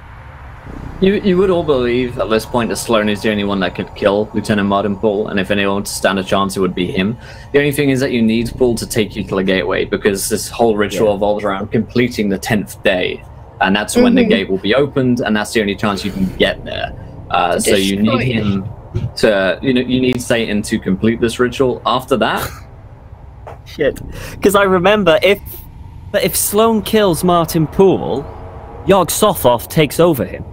And that's GG. You're in a bit of a catch-22 right now, So Sloan, you where it's two have like, to die at the exact same time. The exact same time. I have to go boom, then someone has to go boom. We all have to kill you guys. basically correct. As far as you understand, that your simultaneous or near simultaneous deaths are pretty much the only way to end this cycle. Because... Well, okay. Yeah. Well, that'll be... I mean, I couldn't make it easy, simple. right? Like that. Yeah. Oh, yeah. It's so simple. To expedite this somewhat, Sloan, the portal that you open behind you, you watch as Poole and his cadre step in and say, "Friends, I hope you've done everything you need to do, because now is the hour." Oh, Time yes. is strange when you travel. By the time we get back there, it'll be the 10th day. You all ready? Oh, I think we're as ready as we're going to be. Indeed. Come on then. Let's end this once and for all. And, yep. He steps back after the portal with the rest of you guys. When you return, the auditorium has been opened. And in fact, it's opening at this point. The ceiling of it is actually moving, is parting open. And before you, the sky burns red hot. You'll watch as Poole and all of the rest of those in the auditorium, all the other members of the symphony, are down on their knees, hoods thrown back, and are chanting over and over and over. As the auditorium opens up, Poole takes to the top of the stage. The rest of you guys are on it, and the podium rises as the ceiling opens up into the sky. In perhaps Craig's back there. The podium rises into the sky with you guys atop it, quite literally floating up above the cities around you. Poole grins as the rest of you do this, come with him, and say, "Sloan, son, I'll be needing that book."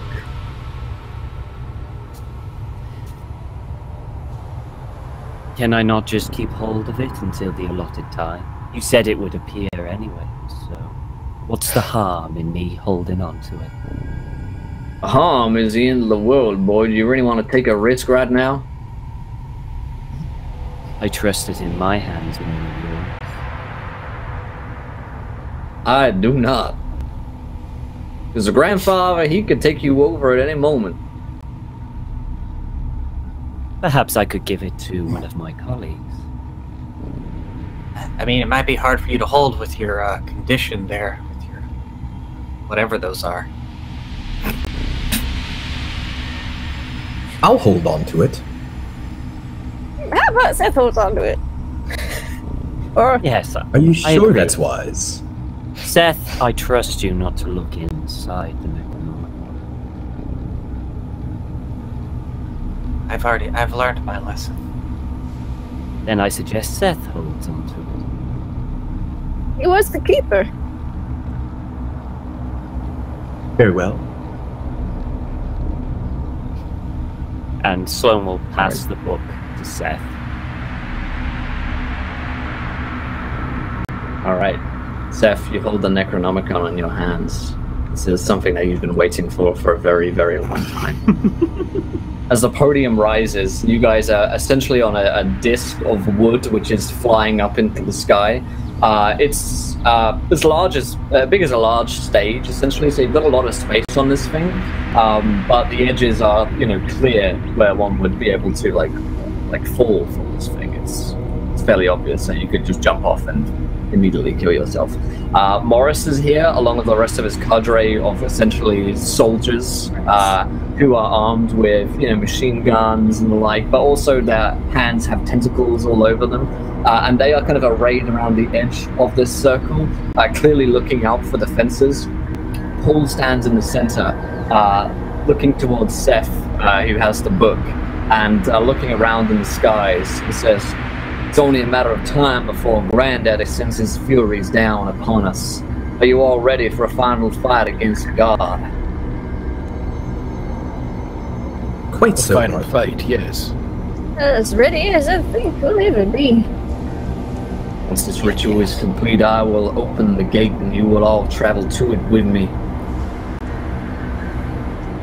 There, well, we'll see what happens from then on. Indeed. Either way, let us send out this false god.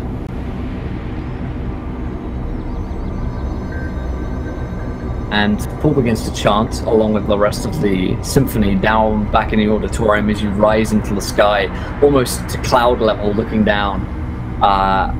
You will see from the cities deep below you that as Poole's chanting rises in a strange alien tongue, that huge tentacles will be rising out of the ground, out of earth all around you, deep down below, perhaps hundreds, maybe even thousands of feet down below. These tentacled bodies are as large as towns, maybe even cities, and they writhe their way out of the earth as Poole's chanting rises higher and higher. His challenge towards heaven is clear as the tentacles rise ever closer towards the podium and kind of display themselves out like almost like a morning star as Earth's alien eldritch tentacles wind their way out.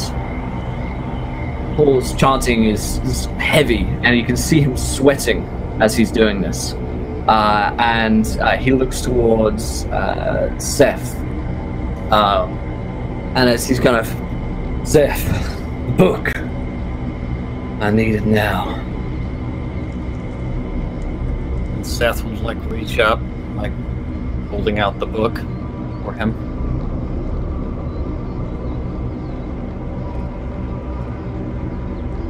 He takes it. "Thank you. Thank you, Seth." And he takes the book and begins to read from it. This ancient tome, he flicks through the pages, his eyes gone mad as he reads through this tome of ancient power. You can see his eyes go over for a moment as he asks these questions. And from the skies above, as you guys watch Poole reading from the book, you guys will see flying forms sent down from the skies, perhaps of heaven, down towards you. These furies, as Poole has described them, angels, but with cruel, twisted faces on them. And they fly down, huge wings, scepters upon them, scythes, swords upon them, a veritable army in the sky, as they are descending down towards you. You see a huge eye open up in the sky, an eye that you recognize to be of Grandfather Whispers. It's larger than any moon or any planet. It looks like a comet that is almost just about to crush into Earth's atmosphere as it flickers open in the sky, its green light looking down upon you. And God speaks to you, Yog-Sothoth, Grandfather Whispers, whatever name it wishes to take. "You have betrayed me for the last time. I will not allow this to happen. The gate is open. I will rule again, not just over this earth, but all earths, planets, and stars. Grandson, join me. And you'll watch as Sloane stands transfixed up at this eye, and he begins to writhe and almost like constrict, warp. As go ahead, Mildred. Can I scarf him to try to help protect his mind? Yeah, you place some earthly serenity. The scarf over Sloane as you watch his body twist and warp. Scarf him. And you see scales forming on Sloane's arms and body, and a fish-like head begin to warp and protrude out of his skin. The avatar that you saw before of Galar Key, similar to the one that Lieutenant Martin Poole summoned deep below in the bowels of the sea. He twists and warps to look like that creature as Yog-Sothoth takes his form.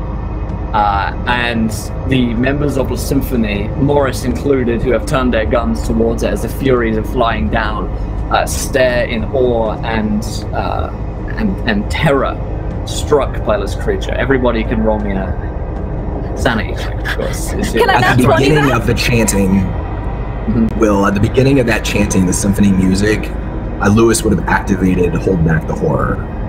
Oh yeah, I probably would have done that too. You know what? That's a really smart thing to do. That's probably a really good idea. The Hold Back the Horror in this case, I'm going to say, because this is of godly levels, will reduce any sanity checks that you fail by half. So if you lost 10 sanity, instead you lose 5, so you still will lose some. Do you guys want to use your nat 20s? I want to use my ring and use the nat 20. Yeah. I'm not going to use my nat 20. Okay. I'm going to guess I don't do a sanity roll. No, you don't. You know, I mean, we'll get to you in a minute. Don't worry. Seth, you nat 20? Here, are you rolling, my friend? Yeah. Oh yeah. Yeah, both. Okay. I fail. Okay. So, roll a d20. Oh Jesus. So you lose only 9. We'll have that because you drink. 9 points of sanity from Lewis. As you guys, don't worry, I'll turn down that music a little bit for you guys. Yeah, you got your nat 20 as well, Mildred? Yeah, I'm nat 20 in this. You're nat 20 nat? Okay. Yeah. Oh yeah. You guys will watch as Sloane turns into this creature, and Martin Poole, with the Necronomicon in one hand, chants ever louder and louder in order to complete this ritual. As Sloane turns into this thing, the Furies meet. They charge downwards, flying upon their heavenly wings to meet with those members of a symphony who have enough wherewithal and haven't lost all of their sanity in order to stand and fight. And a huge brawl begins to take place between Satan's minions and those of Yog-Sothoth. And in this brawl, I'd like everybody to roll me a dexterity, and we'll get some turn orders going here. Nat 20. It's a good idea. It's just to determine the turn order, right? Yeah. Okay, that's fine. It's a 9. Second thing going first. Well, damn. This. 58. Okay.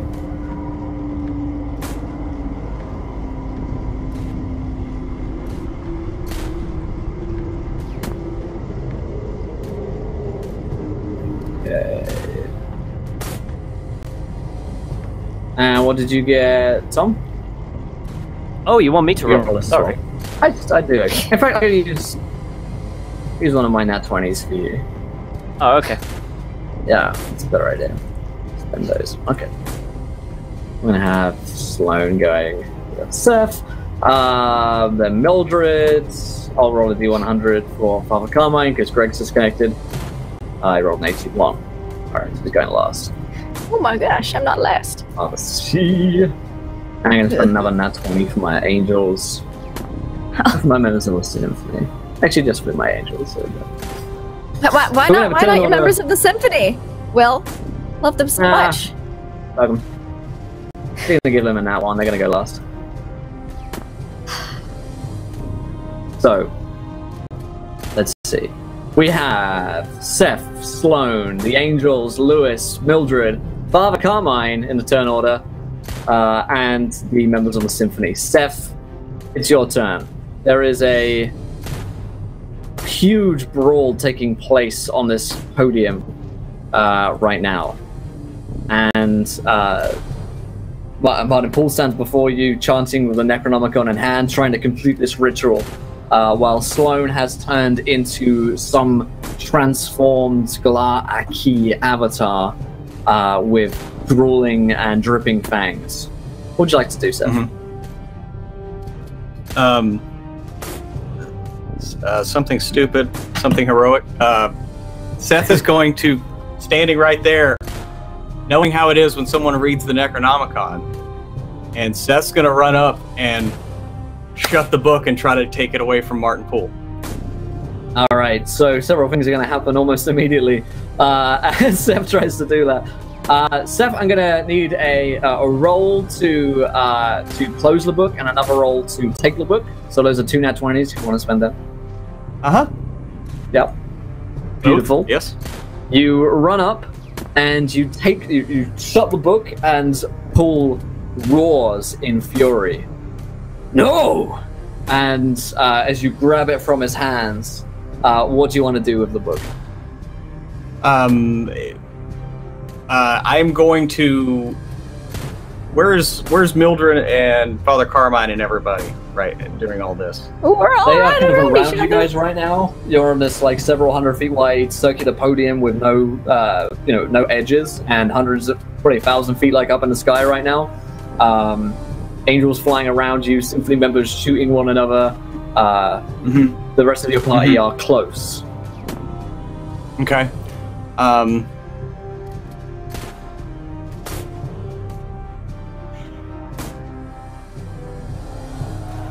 Part of him wants to just throw it over the edge.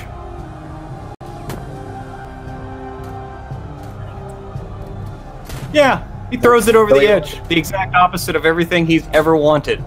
He's going to toss it into infinity, into oblivion. All right. You throw to get the it book as far away from this offside. ritual. Yeah. You roll me a throw to see how well that throw goes. You got a lot of things to avoid hitting. Nat 20. Beautiful. As he threads the needle between everything, let it disappear into the infinite. Pass the book out down back into Earth, and Poole just rounds on you. You fool. Do you have any idea what you've just done? Sloane, it's your turn. Sloane, you're super interested in murdering all of your friends right now. Who would you like to kill? Sorry, Ooh, go ahead, Lewis.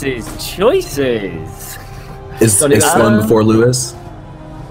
Well, I actually didn't put you on the turn order. Yeah, no, I used a nat 20 for Sloane, so he's gonna go before you. Yeah. Oh, okay. Well, Sloane's pretty suspicious of Delgato, and considering he was an agent of Martin Poole, right, he'll probably go for him first.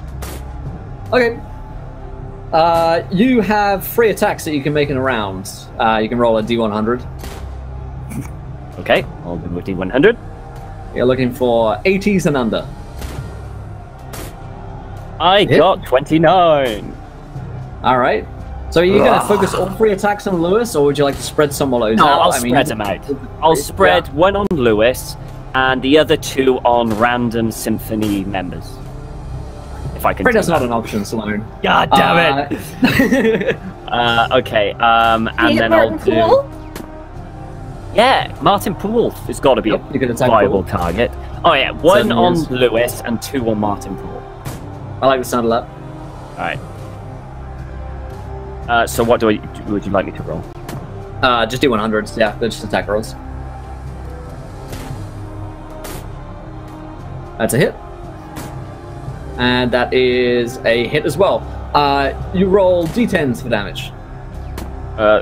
So how many? Just one for each? Yeah, one for each. All right. Do they all take the same damage? No, roll 3 separate rolls.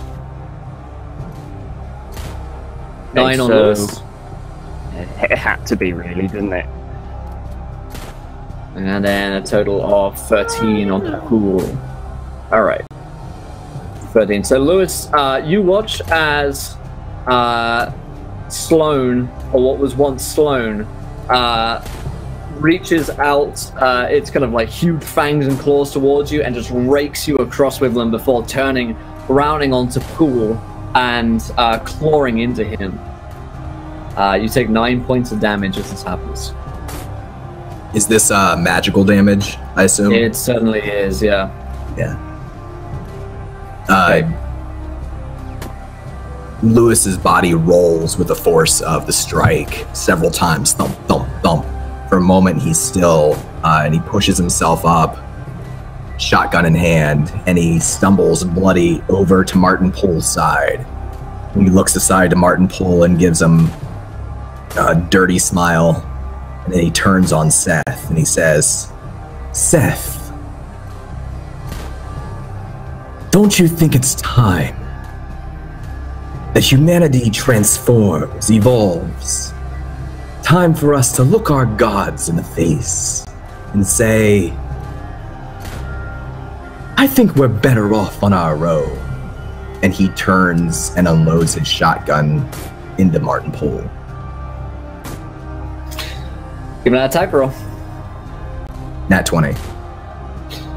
I hoped you'd say that. Roll me that damage. Alright, and this is his magical blood bullet weapon. Of course. 26 damage. Nice. 26 points of damage. As you lower the shotgun into Poole, you watch as he's blasted back by the force of it. Blood spills from him, but he kind of like turns his neck as it's been like snapped backwards, round to you and shakes his head. Oh, what a disappointment. The angels continue to murder the agents of the symphony. Mildred, what would you like to be doing? Well, we gotta get to that gate. Yeah, that has just sort of disappeared with the everybody.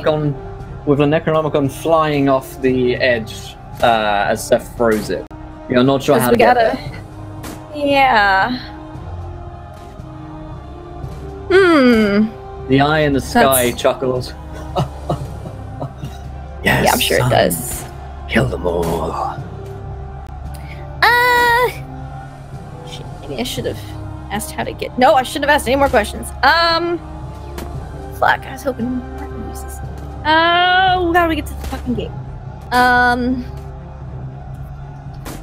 Let's.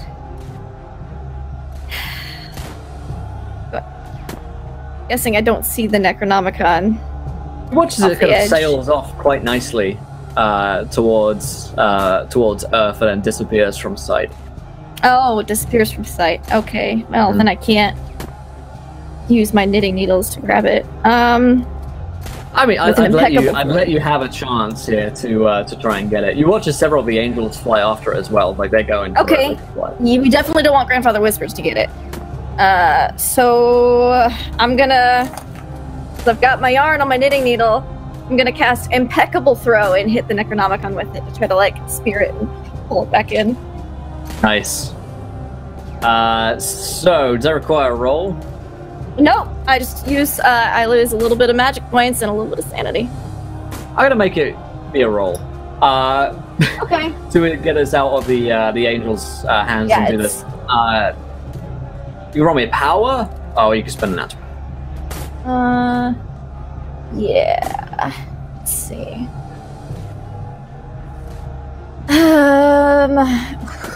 Let's have that be. Like, why not? Just using that 20. A good power, Yeah. but ooh. Yeah. Just Yeah. using that 20. It's The just, angel's getting that just would get get that- bad. that silly thing out the way. We don't need that. Yeah, no, we don't need that. We don't need that. I spear the Necronomicon with my indestructible knitting needles. Shadow. Amazing. You send out the needle, and I gotta you take out those draw magic the points. Necronomicon. It's in your hands, Mildred. What do you want to do with it? Fuck! I don't want to read it. But So if you watch in despair as Mildred casts out magic to bring this thing back. It's out of the angel's hands, but it's back in hers. man, this is on Martin Poole's, I guess. Sure enough. Be careful. No worries. Well, we gotta get to the bloody gate, Seth. I thought we were already there. Definitely not already there at all. I mean, Seth has entirely lost it, so it makes a lot of sense. That's what he was doing, was getting us there. I'm tempted to just throw it back at Martin Poole, like, get us to the bloody gate. And Poole's like, hand me the book, woman. I don't think I would. Ooh. Well, I've already opened. Because I've already opened it and read it before. I think I'd take sanity loss just opening it again, or would it be just when I ask a question? I don't know. Do you want to roll some dice? And like, we can figure this Can out. I make an We can, idea or an occult check? Sure, you could roll me an idea roll. Okay. Just want to know. Thank you Yeah, that's a guys. 3. That Mildred's been topped up on that 20s there from you guys. Love it. Yes. You're almost certain that reading the Necronomicon in any capacity will cause you to lose sanity. Even just opening it. Dipping your toe into the murky waters of a Necronomicon is Okay. a bad plan in any regard, but perhaps the only one that you have. Poole is willing to take it. His hand is extended as he's reaching in to his holster to pull out a gun to shoot at Sloane, and probably Lewis as well. Hand me the book, woman. It's your only chance. I hate this so much, Will. Yeah. Give it to me. Give it to me, Say the Mildred. words. Say the words. You gonna take us to the gate there, son? Rather me than him. She'll give it to. I'll open it in front of Delgado so he can look at it and not have let's to roll me a, use his turn to action. sanity check. Nat 20. Yep. So. Yeah, I'm trying to track what you're saying there in the Twitter, Greg. I know you haven't told us anything. Let's see. Yes, there we go. Beautiful. So it's about to be your turn in a second here, actually. Yeah, it's all right. about She opens the to be book in front of you, and you survive that. It's Poole's turn. Oh, it's open, so I'm sure he can read it as well. But it's gonna be. I'm just holding it open. This is true. This is true. He's going to do a couple of things. First of all, he's going to read from the book, and secondly, he's going to shoot Lewis. Okay. Oh no. Is the book up in front of Lewis? It It is. certainly is. It will take an Okay. action to read from the book, and this Okay. has got some crazy bullshit to pull. I'm always down for it. Yeah, I have some. So he's gonna shoot Lewis. No. Lewis is 96% immune to weapon damage, thanks to 2 wild magic surges. Beautiful. He is gonna shoot you. Yep. Oh, so close, but no. Oh man. God. Yeah, you're gonna find the hammer. All right, those are 3 hits. So 97%. Resistant or That's 40 or- damage total.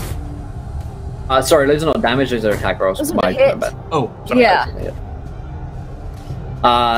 So you So take does that mean- 3% of all damage from these? So we'll have to do some fucking math in a minute. Alright, so got the the calculator total is 17, 27. 3% of 27. Like maybe 1 point, if that.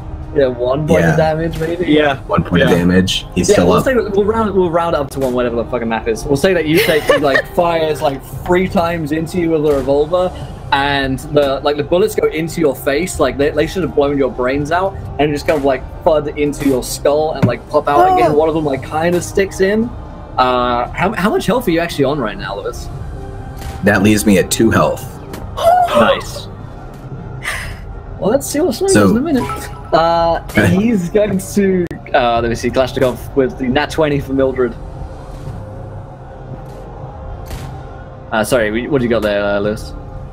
Oh, I was just gonna, as the bullets come back out of his face, he's gonna say, Martin, don't you forget about the own gifts that you gave me? You have yourself to blame for this. He looks so furious with you at this betrayal. You no good son of a bitch. And he's gonna read the book. He's gonna spend a nat 20 to do so, because, and obviously he does. How is he looking health-wise, BT dubs? On a scale of 1 to 100? Yeah. Really hard to say. Okay. I was just thinking if there's like blood pouring out of everywhere, if he looks hardly hurt at all.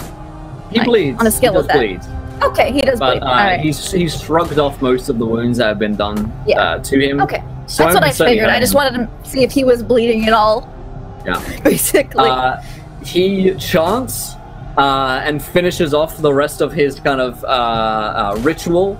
And you guys will watch as the center of the podium, there is a gateway which quite literally appears out of nowhere. Now the gate's open. As you guys see the swirling, misty gate covered in runes and symbols, which will cause a sanity check from everyone. Nat 20. Nat 20. Nat 20. Everyone nat 20. Get him in, get him in. Beautiful. Okay, so that is all of you guys.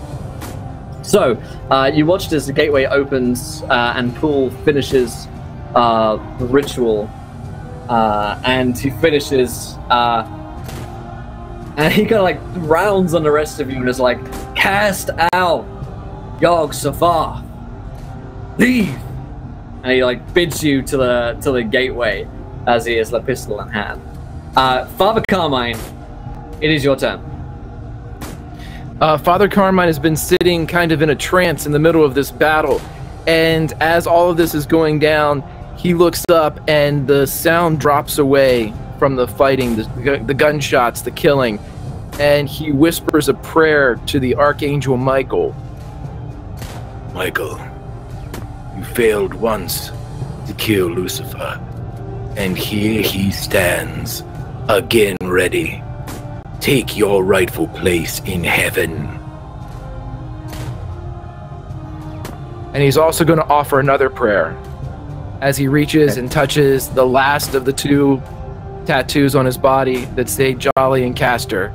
And he's going to say, if you can, boys, I need you. Okay. You hear from, you hear the voice of young Matthew. We will be there through the gateway. As for your prayer to Michael, by the way, to do this, you know, a little bit of bullshit, it's going to be a nat 20 on each of them. Presumably a willing sacrifice. Yeah. As the... I don't know how much longer I'll be here, so... Yeah, as your call goes out to Michael, he answers, yes. The time is now.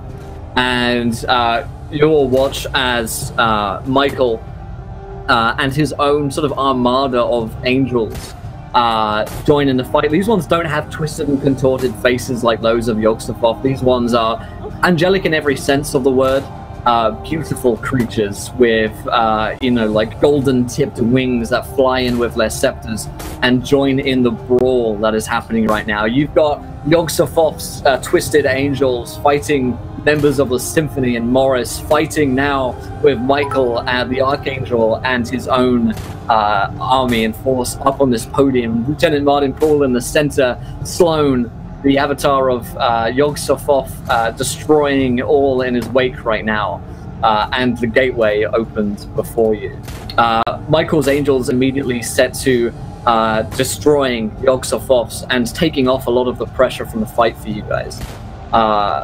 So we roll right back around to Steph. Oh. Yeah. Well, Mildred's kind of like nodding to Poole and nodding to the gate, like. we need to go through the gate. Yeah.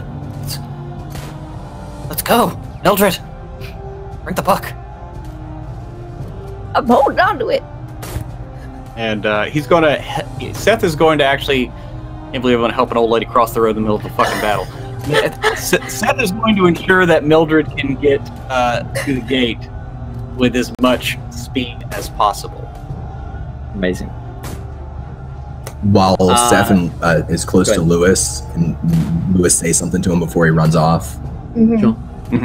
he'll lean in and say, Seth, I lied before. It's not Martin who's the father. It's Carmine. Someone has to know. He'll like look back and forth between them two. Well, I don't know if I can do that.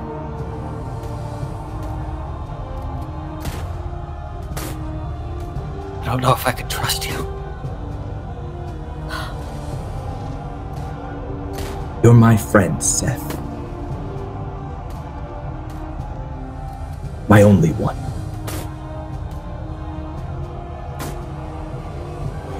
He'll look at Father Carmine one more time. Still have to be through the gate, don't we? And he'll continue helping Mildred.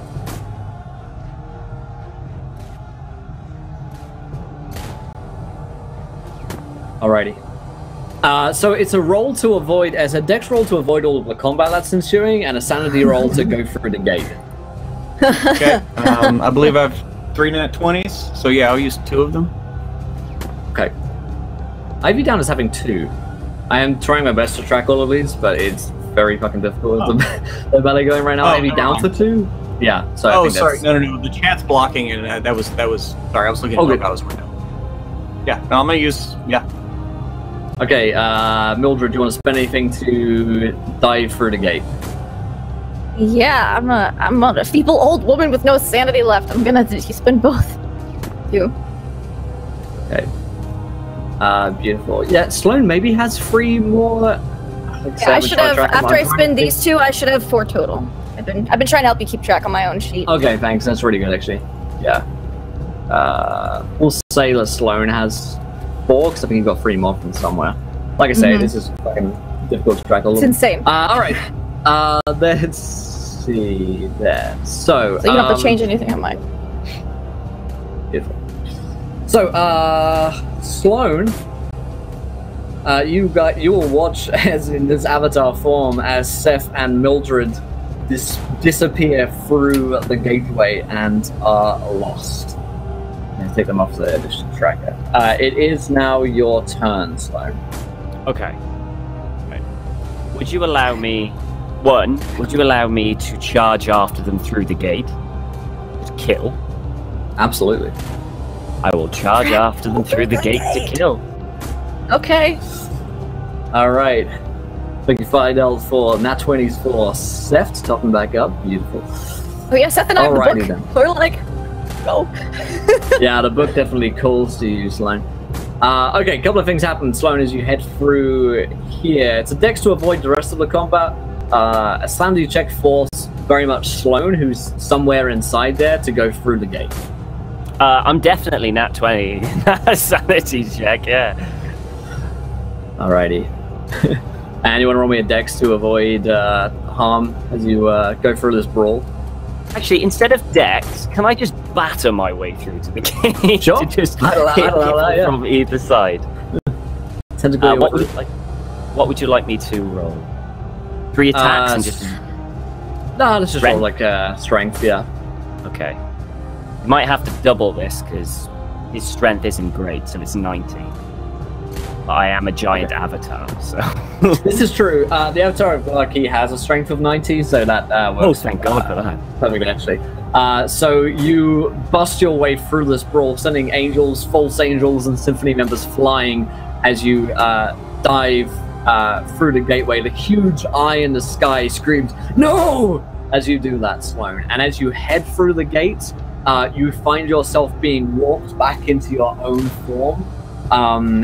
As this happens, you are no longer the avatar. We'll get to you back on the other side here in a second, but that's basically what's going to happen. Okay, Lewis, you watch as 3 of your friends disappear, and you're left with Martin Poole, Michael the Archangel, and a huge melee all around you. And Michael the Archangel is attacking Martin Poole, right? He is. He's heading towards him. They're not yet in combat. This is like a, the forces fighting right now are like the size of armies. So they're kind of like working their way through the battlefield towards one another, but they haven't yet like collided. They haven't charged together yet. Lewis will look over. Does he see Father Carmine? Yeah, you can spot Father Carmine there. He looks to be like knelt down, like praying.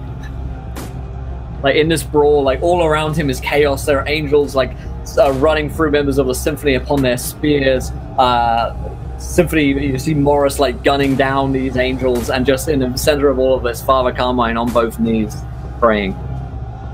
Can he run over to Father Carmine and try to get him up on his feet and say, "Father, we need you through the portal too. We have to go." Then let us go. Can he help him along and get him running? Yep. So it's Dex to avoid combat and Sanity to go through. I will use 1 nat 20 on the Dex. Okay. And I'll chance the Sanity. Okay. As will I, but I'm going to. I don't have Fantasy Grounds up because I'm scared it'll kick me off the internets. So I have. I'm going to take a nat 20 and I'm going to roll my Saint's Relic dice to see. 55 and my sanity's 37, so I fail. Yay! I failed too. Let's roll these dice. All right. Did that not roll the dice roll? Okay, no, it comes. All right, so you lose 5. Lewis, be kind. All right.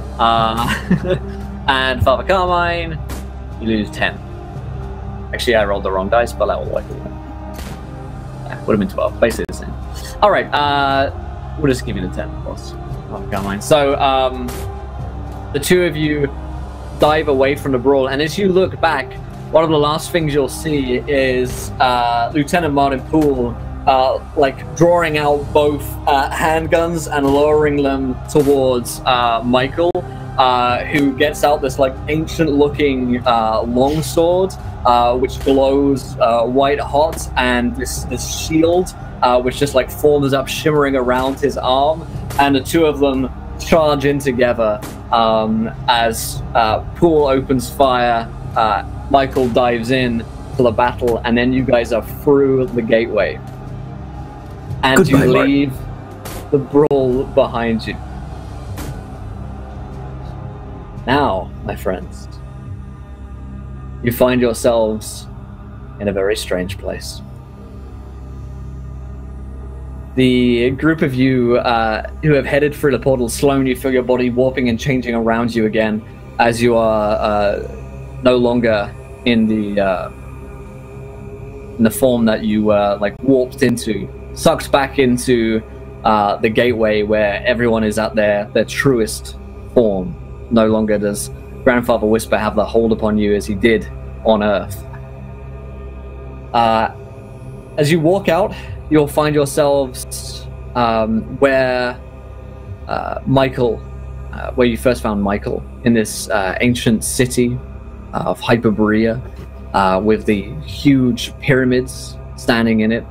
And you can tell that you guys are like upside down towards the rest of the world where you should be. And before you stands the gate. It's gigantic, taller than any structure you've ever seen before. It reaches all the way up into the sky and is boundless. The runes swirl upon it as you cross through into this other world. You can tell that this is like Earth. You're clearly not here anymore. And the group of you find yourselves here, standing before the gate. And you're alone. As Sloane goes through and he's transformed, he will stagger to the ground and go onto the floor, and he will vomit up a lot of water and kind of gunk as he tries to recover. Pat him on the back. There now. Just remember to breathe. You're back. Apple Maria. It's beautiful here. The voices, they're gone. Silence. Matthew?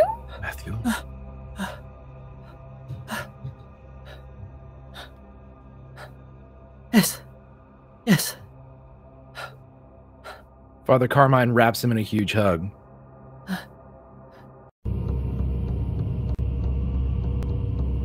My son. My boy.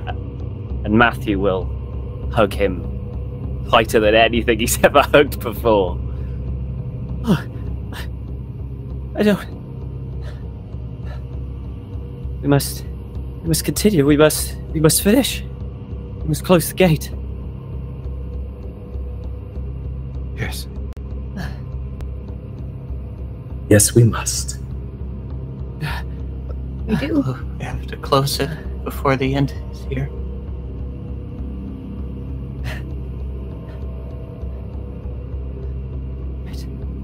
Okay. No, but still, take a moment. You have not seen each other for a long time.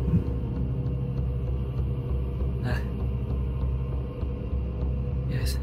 Everything has been a mist, a fog of shadows, an endless crowd. It's fine. It's okay, boy. And Father Carmine's like fixing his hair and like just holding the side of his head. They're gone. The voices are gone now, eh? Yes. Good. No more whispers. No. As you say no more whispers, you see a figure emerging from the gate. As Grandfather Whispers steps out. He is, at this point, completely naked, and yet still in human form in this old man's body. He has an unusual strength to him. You can tell that, despite the fact that he's an old man, he carries with him immense power, both physically and metaphysically. And he steps out with his beard and green eyes that look at Sloane. I think that this is over. I think that just because you made your way here, you can stop this.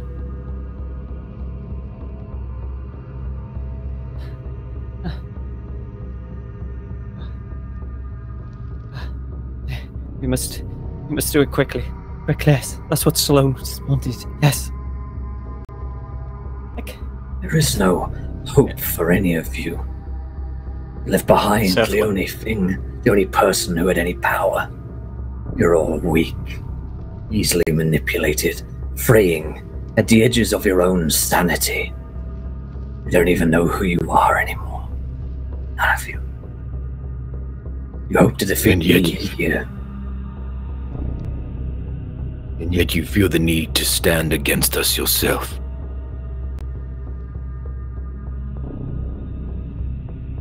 At this point, Sloane has kind of slipped his silver rod down into his hand, which he's clutched in in his fist, and it bleeds. And as it bleeds, it extends to kind of like a simple, like quite a long sword. And his hands are shaking. We must. And he kind of holds it over his own chest. He kind of laughs, smirks a little bit, and says, "You left the father back there. There is no way the Trinity cannot be destroyed. Poole, you won't find his way back here, I'm sure. So, you've already lost. There is no father. There may be a son, perhaps even a Holy Ghost." As he looks at Mildred. "But no father. So..." No. Lewis, You're I wrong. end you. You're wrong. This is my father. He was the one who cared for me all those years. He was the one who never gave up on me. This is my father. Carmine grabs the sword and plunges it into his stomach. In nomine Patri, et Filii, et Spiritus Sancti. Amen.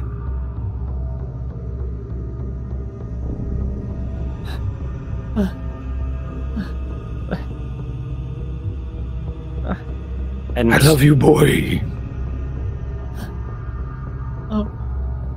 And Matthew, almost like it's like he's feeling like the full force of the grief for the first time, just drops to his knees and starts crying, as if like the emotions have been suppressed for so long, they're just all gushing from him all at once, and he can barely knows where he is.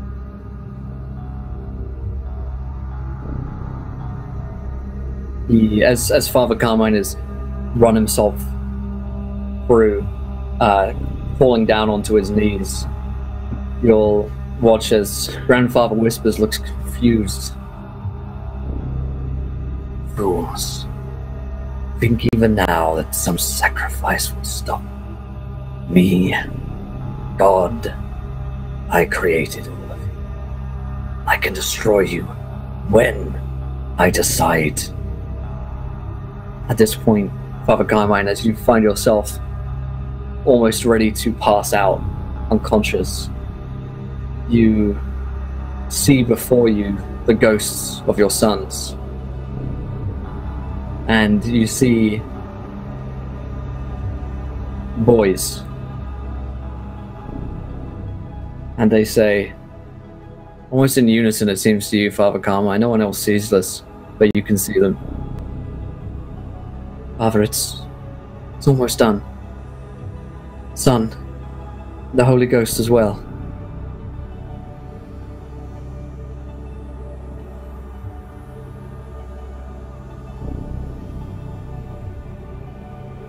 Okay.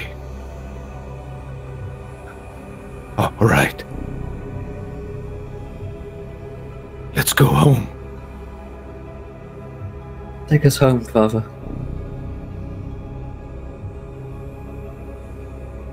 My boys. My sons.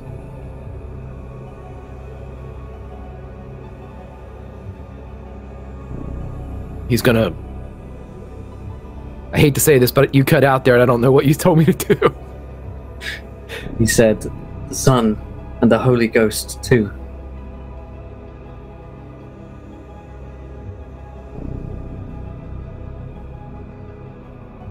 Carmine is going to jump into the body of Sloane.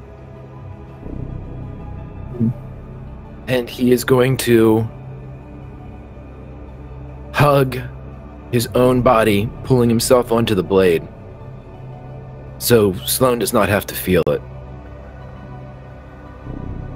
You feel the immense pain again of the sword running through your body when you're in Sloane's. But Sloane, you feel nothing, being in Father Carmine's mind for a moment, and you too see the ghosts of the boys before you. It's a ghost of yourself, in fact. Young Matthew is there as well. There look to be tears in their eyes, but they're not yet crying. as they watch the two of you united together, both ran through on the same sword. And as you're watching yourself die, from their perspective, they look towards Mildred. And Mildred, you see them, these boys. And you recognize from having seen young Matthew before in the visions that this is him. They say, we can stop him. You can come home with us. We can all go home. Mildred will kind of smile, nod, but she'll turn to Seth.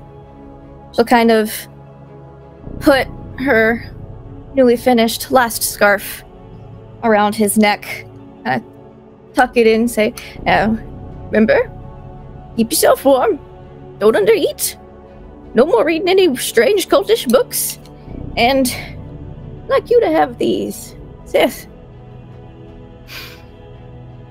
May they serve you well. They've been in my family for generations, and well, you're like a son to me. He takes them from her.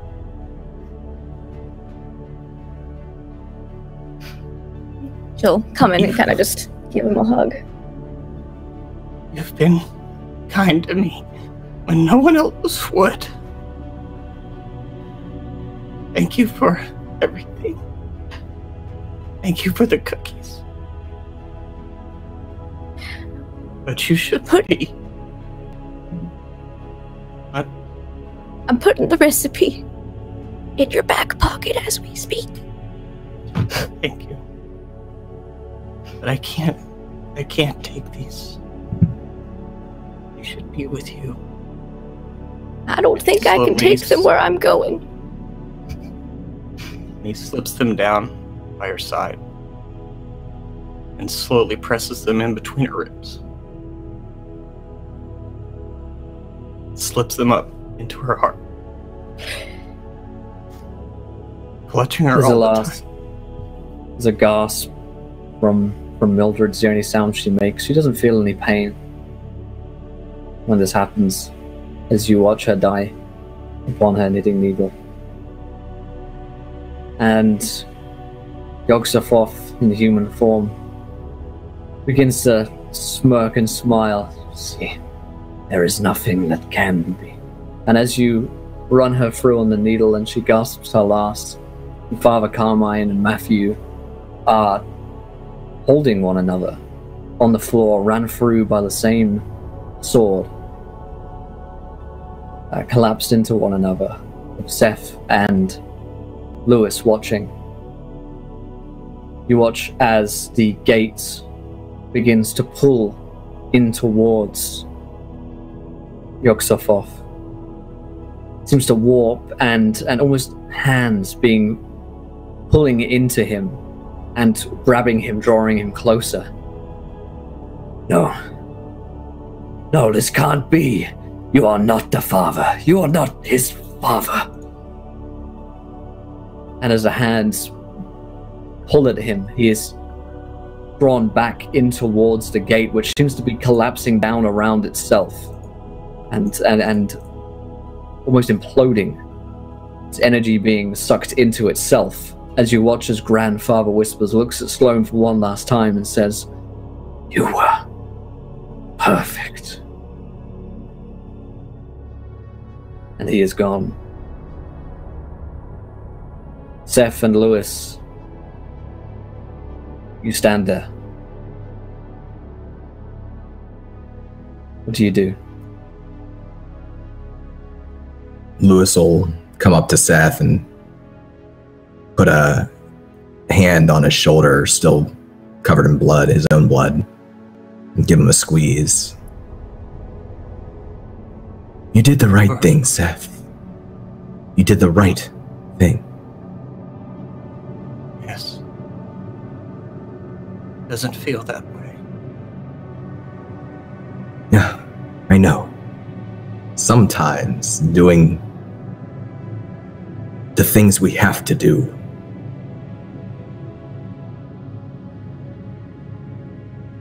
well, And with that, he bends down and runs his hands over Mildred's eyes, and then reaches down, grabs the Necronomicon and stands up, gives it a pat. Seth, you and I, we should go back to our world, and we should make it better.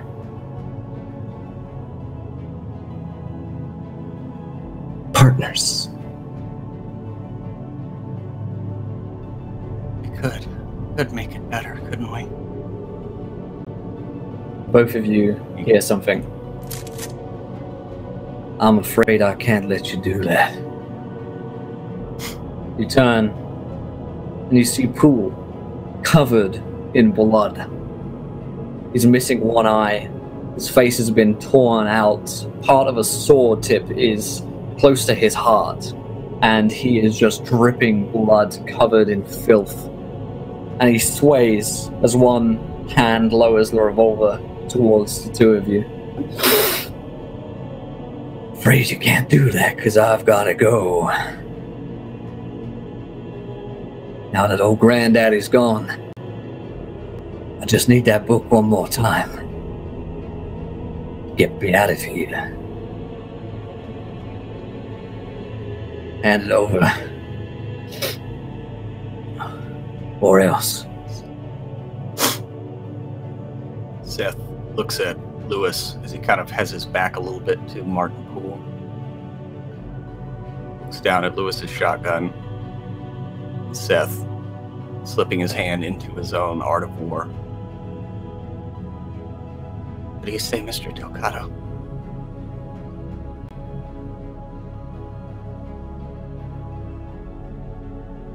Lewis turns around slowly, halfway to a Poole.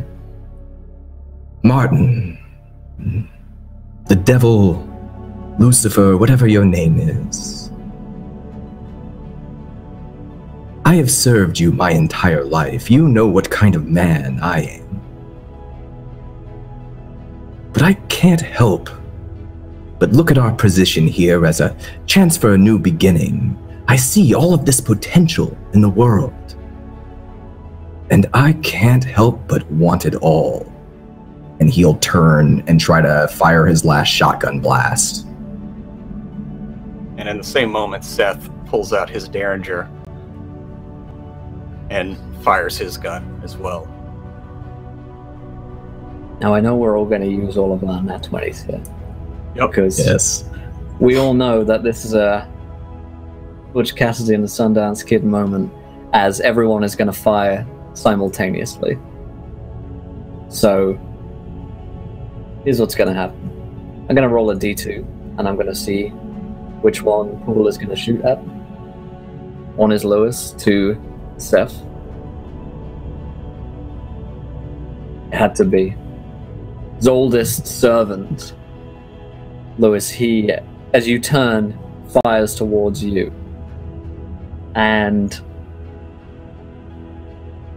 let's roll some damage, because I know we're all going to spend all of our nat 20s to do this. Mr. Delgado only takes 3%. It's true.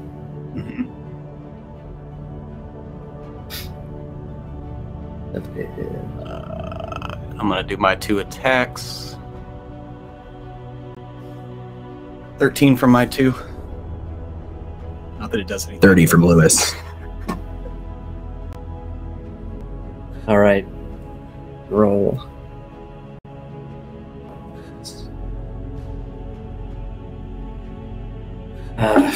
Math is hard. Well, I mean, I mean, 3% of 30 is 1, right. so Is 1. 1/3. So, Yeah.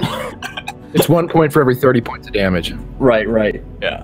So, That leaves me with 1 hit point. right on the 1, which is perfect. And you all deal 43. All right. Let's do some math. As you turn, and you both shoot towards Poole, and he lowers the pistol towards Lewis one last time with venom in his eyes, and fires. Your bullets blast through his brain, and his last shot fires right into the middle of your eyes, Lewis, straight there, and falls off, as his last gift to you is his own downfall, and Poole's brain is shattered. And not only is his corporeal form destroyed, but you all watch as the gateway, as it's molding itself and imploding, the hands reach out for Poole one last time and drag him into the gate. No. No. It was meant to be mine. And Poole is gone. The two of you stand there at the end of time. Lewis on 1 hit point, Seth fairly unwounded except for the mental wounds upon his brain and mind. What do you do?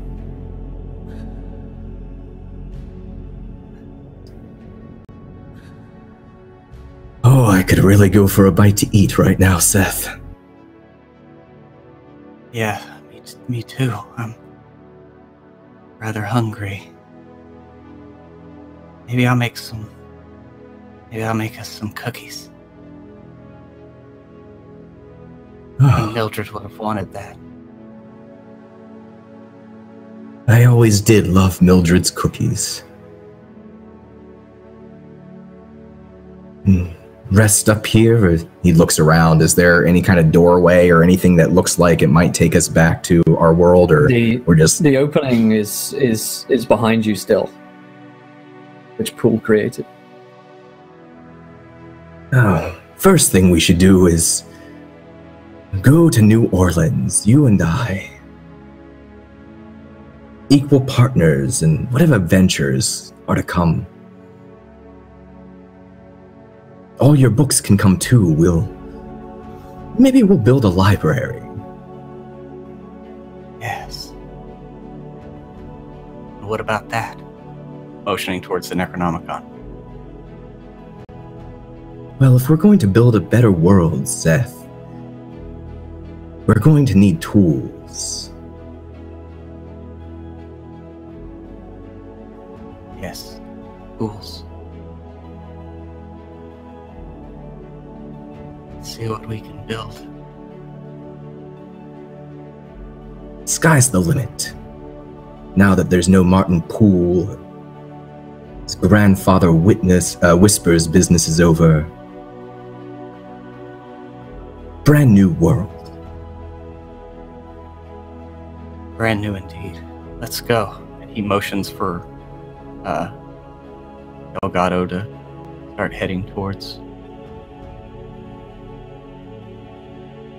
You step through the gate, and as he turns his back on Seth, Seth plunges Mildred's needles that he never let go of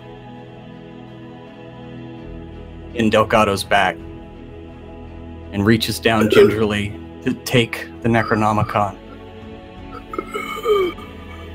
I was always going to have this book, Delgado. I was always going to have it. And he rips the needles out, puts them in his back pocket, throws the Art of War out, replacing it with the Necronomicon. And he walks through the portal. you step through the gate. And as you do so with the Necronomicon leaving a dying Luis Delgado behind you, you enter into a room. In the room there's a man with a mask. Sam, I was hoping you'd come back. Yes. As Prospero smiles at you. with a wolfish, predatory grin.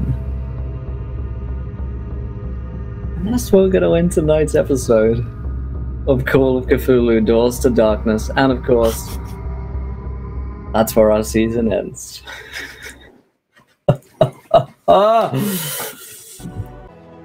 Holy shit. I don't know, man.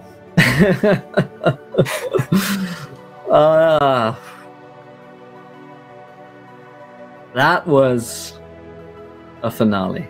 That was a Call of Cthulhu finale, wasn't it? Well, my friends, our chapter comes to a close here. It's been a long book. Many chapters to our own Necronomicon have been told over the course of like about a year and a half now, since we started the story of Horror on the Orient Express. And that is where officially we close this chapter and this storyline for good. At least for a little while.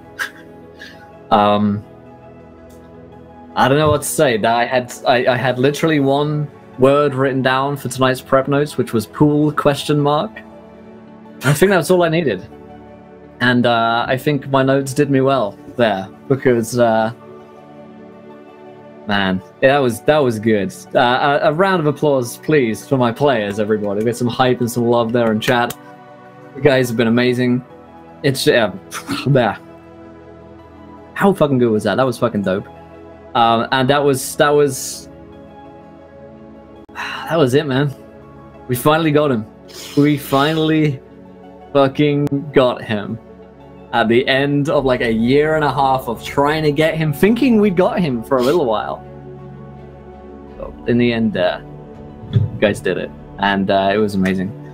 I've got an announcement to make here in a minute about Call of Cthulhu, about what's happening next of the channel. It's super exciting, so stick around for a couple of minutes here. Warhammer is happening. We've got we go with Warhammer until it's over, so don't worry about it. We'll be getting to Warhammer in just a few minutes' time. But I do want to give my players here a chance to share the love about this journey, this game, and everything. So, Tom, what you got? You know, I think we've got Cthulhu bingo, because I'm speechless. Yeah. That, I mean, I can't believe it's over.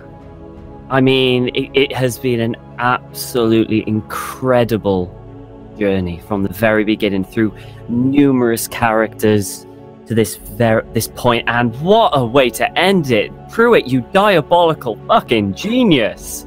Oh, that is the quintessential perfect way to end a Call of Cthulhu campaign. There are never happy endings in Call of Cthulhu. What the hell is a happy ending? They don't exist here.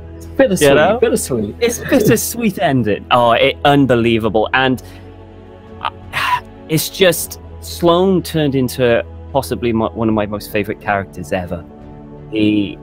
From someone who was just, when I first created him, I didn't really have I just had this simple idea of this person who was gross and had one tiny little thing. And then it just developed into becoming the Antichrist, and only that could ever happen on Encounter Roleplay. You know, me and Will barely had any conversation about slutness. It all was natural. All just came out natural as the game progressed, and it's the same with all our characters. We just basically live in the moment, and I think that's what makes this game so special, because we live for this. You know, we really do. And a massive thank you to Will and to every single one of you guys. It wouldn't be the same without you all. It's speechless. I think is the word. So thank you all so much. Thank you. Sweet is right. We definitely got Cthulhu bingo. Tom speechless. Greg saved the day with some bullshit. Pruitt got the book, and Lindy cried. I think this is the first time, though, I've cried from just being so happy in a Call of Cthulhu game, though. Finally got it. So. Yeah, Don made a friend. Oh, man. That was a bad one. Greg, what you got? mirror the same thing that Tom said, that it's for me, it's not bittersweet that Delgado got it in the back. That's sweet. It's bittersweet because for me, this was my very first streamed show ever in the history of ever on Horror on the Orient Express. And I love the story so much and the characters so much coming around here. When you read about somebody dressed like a priest murdering an internet service provider, you'll know exactly who it is and just send prayers my way. The insanity plea is going to be pretty easy, but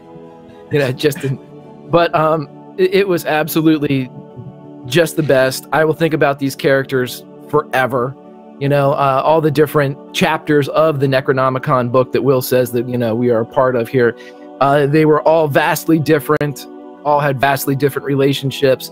And for some strange reason, even though many of them never met each other, it is one great big Cthulhu family that if you were to take a picture, artists out there, I will commission anyone that would draw every one of the PCs with Martin Poole, with Mehmet Makriat, with the Comte, in just one big family crazy picture.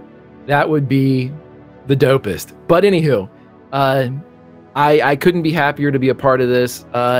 It's like living a childhood dream that is really just a big nightmare sandwich.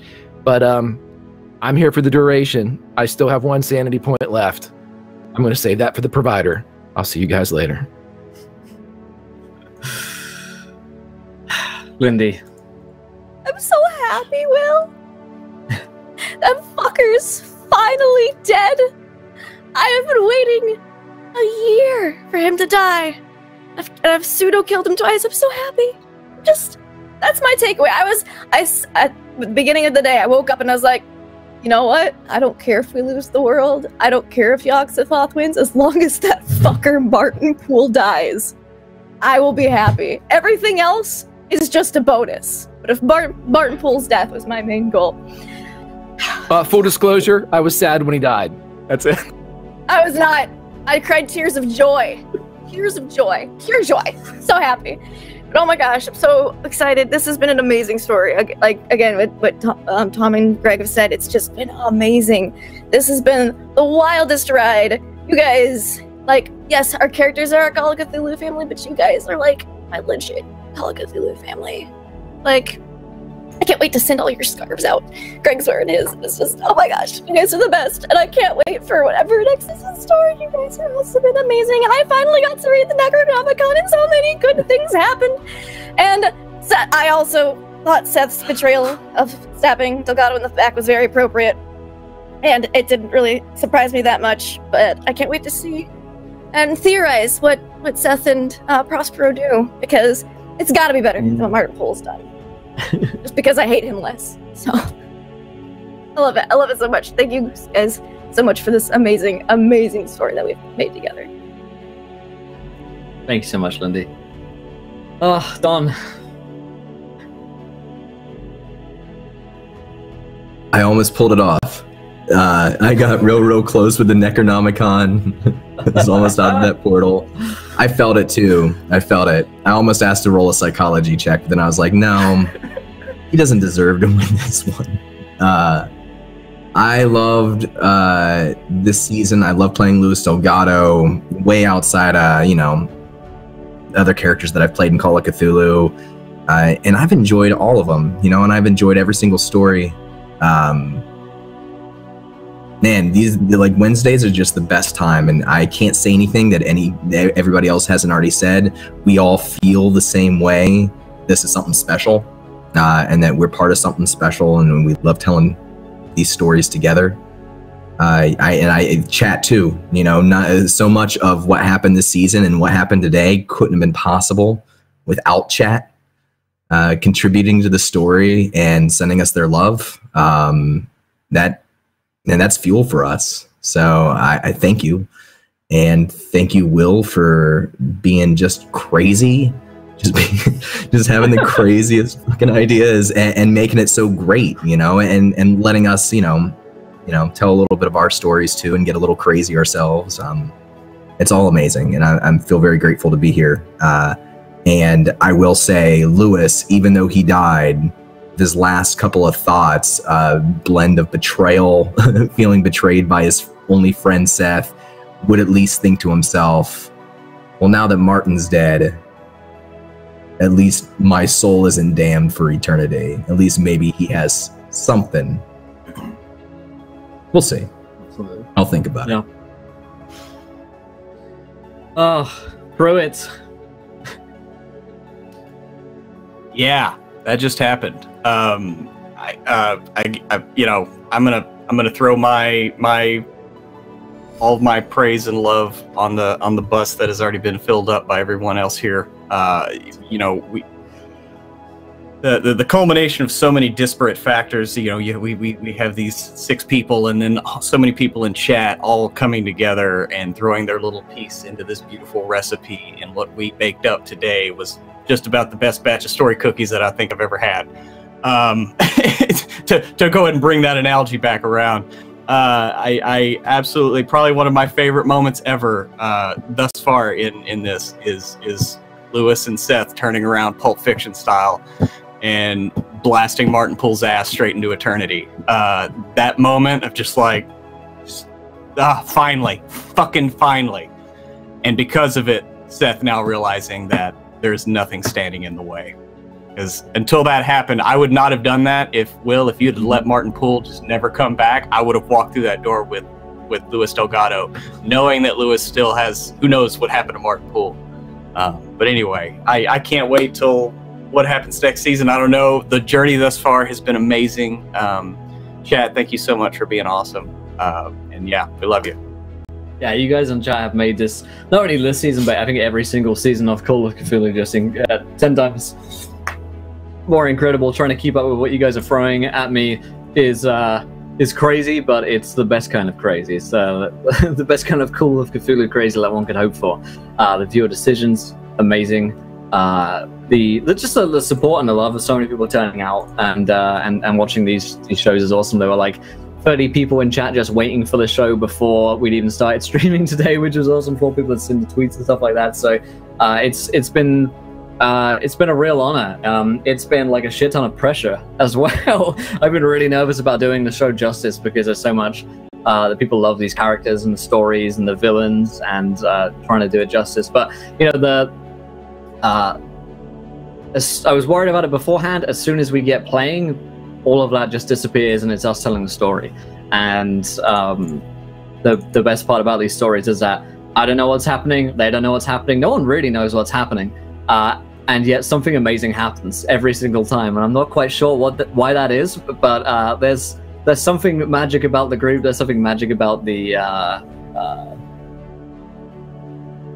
like a really great game, Call of Cthulhu, a really great concept with a really great team of players who are ready to jump on leads and hooks with one another and not be afraid to tell scary stories, which are sometimes sad but sometimes happy. There are happy moments.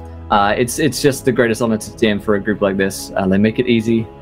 I'm not any kind of genius. I just turn up with one note which says Poole and I let the rest of them figure it all out. So that's the highest honor for me.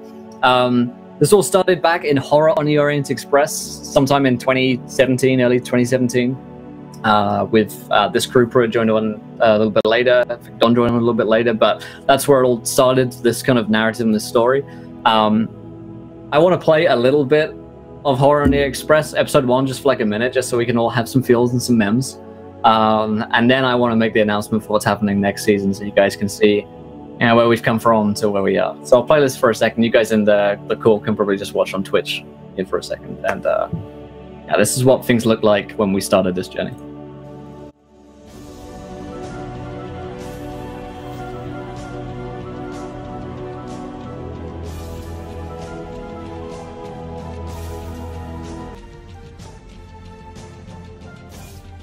All right, let's go live. Hello everybody and welcome to Encounter Roleplay. My name is Will and today we are back and we are beginning a new season, a new campaign of Call of Cthulhu. I'm very excited. These guys are nervous. Let's go around. Who are we playing? And let's find out a little bit about your guys' characters.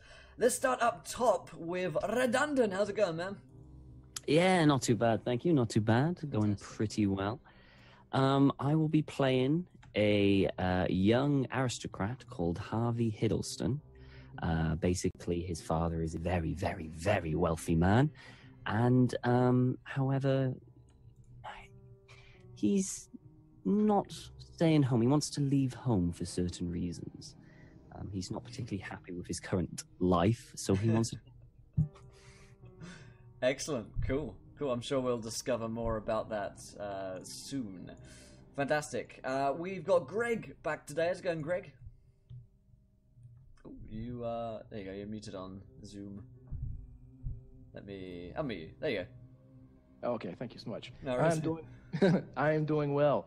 Let's see. I'm going to be playing Herbert Patterson. He is a second lieutenant from the 1st U.S. Volunteer Cavalry Regiment, otherwise known as the Rough Riders.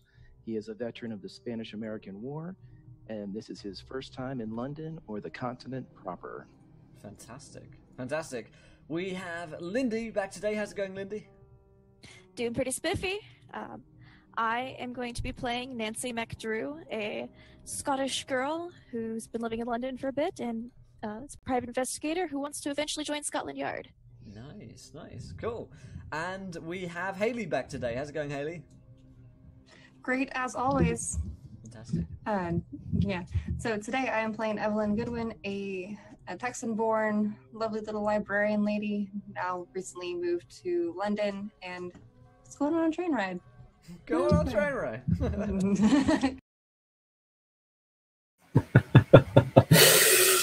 Oh man. That was fun. Watching that back, where we all look approximately 12 years old. So that was where that started for the main group, I guess, and then the group changed, and now we're here. And there was masks and the other one that we did. His name escapes me. But yeah, that's where that all happened, and now we're old and worn to the world, and we all look like 20 years old. Call it Cthulhu made me go grey. Yeah, okay. I really aged you there. So kick the shit out of Lindy. Yeah. Really it's so emotional. So we did that campaign. We've been going through them, and along the course of that, the challenge has been growing a lot as well. And you guys have really picked on the Call of Cthulhu stuff as being stuff that you really like watching, and there's so much hype about it, and so many people watching it all the time on the YouTube and the VODs and the Twitch and everything. And so next season we are playing Call of Cthulhu. I can confirm that we are playing Call of Cthulhu, and it will be this team of wonderful role players all together again, and we'll be playing more Call of Cthulhu next season. It will start a little bit later in mid-September, so it won't be the first week back. So we're going to have a little bit of a break time. We'll do some session zeros and probably some more debriefs about this season as well. But so along the way of you guys supporting the show, not only have you guys been throwing crazy donations at us and just showing us love, but Chaosium, the creators of the game, have taken notice of us and of Encounter Roleplay and this series. And so it was only, actually, it's been like months since I've known this before I've been able to announce this. So I've been in calls with Chaosium, and one of the cool little neat asides is that Sandy Peterson, who made Call of Cthulhu, has watched these series and has seen these guys in action. Got a stamp of approval from Sandy and a stamp of approval from Chaosium. So next season on Encounter Roleplay, we're officially sponsored by Chaosium to be the Call of Cthulhu live stream for Masks of Nyarlathotep, the latest new edition, and it's me and this crew back taking on masks again, but in the new edition with new rules, new everything, and it's gonna be wild. So yeah, it's fucking crazy. So Chaosium are like, hey, you guys are really good at this stuff, do this for us. And so that's basically what's going to happen next season. We're all going to be playing through it. We played through Masks once, but I did like 10% of the actual Masks rules. This time around, we're going to be playing through the module of the new edition, which is updated and changed and new. And we're going to be doing that with and for Chaosium. And I've got some really exciting guests lined up to join us as well. I haven't even told these guys about yet. So, yeah, that's going to be pretty exciting. There is... that's pretty fucking hype, right? That's pretty fucking hype. It feels good to be able to say that because we've known for like a month now, and I've known for even longer than that. Since I've been on the call with you guys. I'm like, guys, we get to do this. I'm like, fuck. So yeah, we get to be the poster boys for Call of Cthulhu next season, which is I've always wanted to be a poster boy. Yeah, I'm excited as well.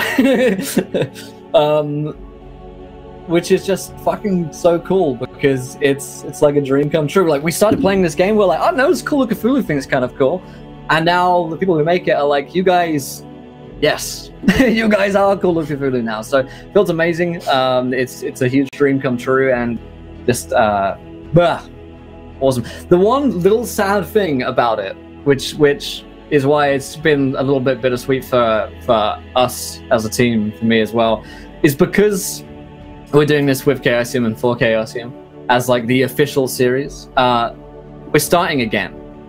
We're wiping the page clean.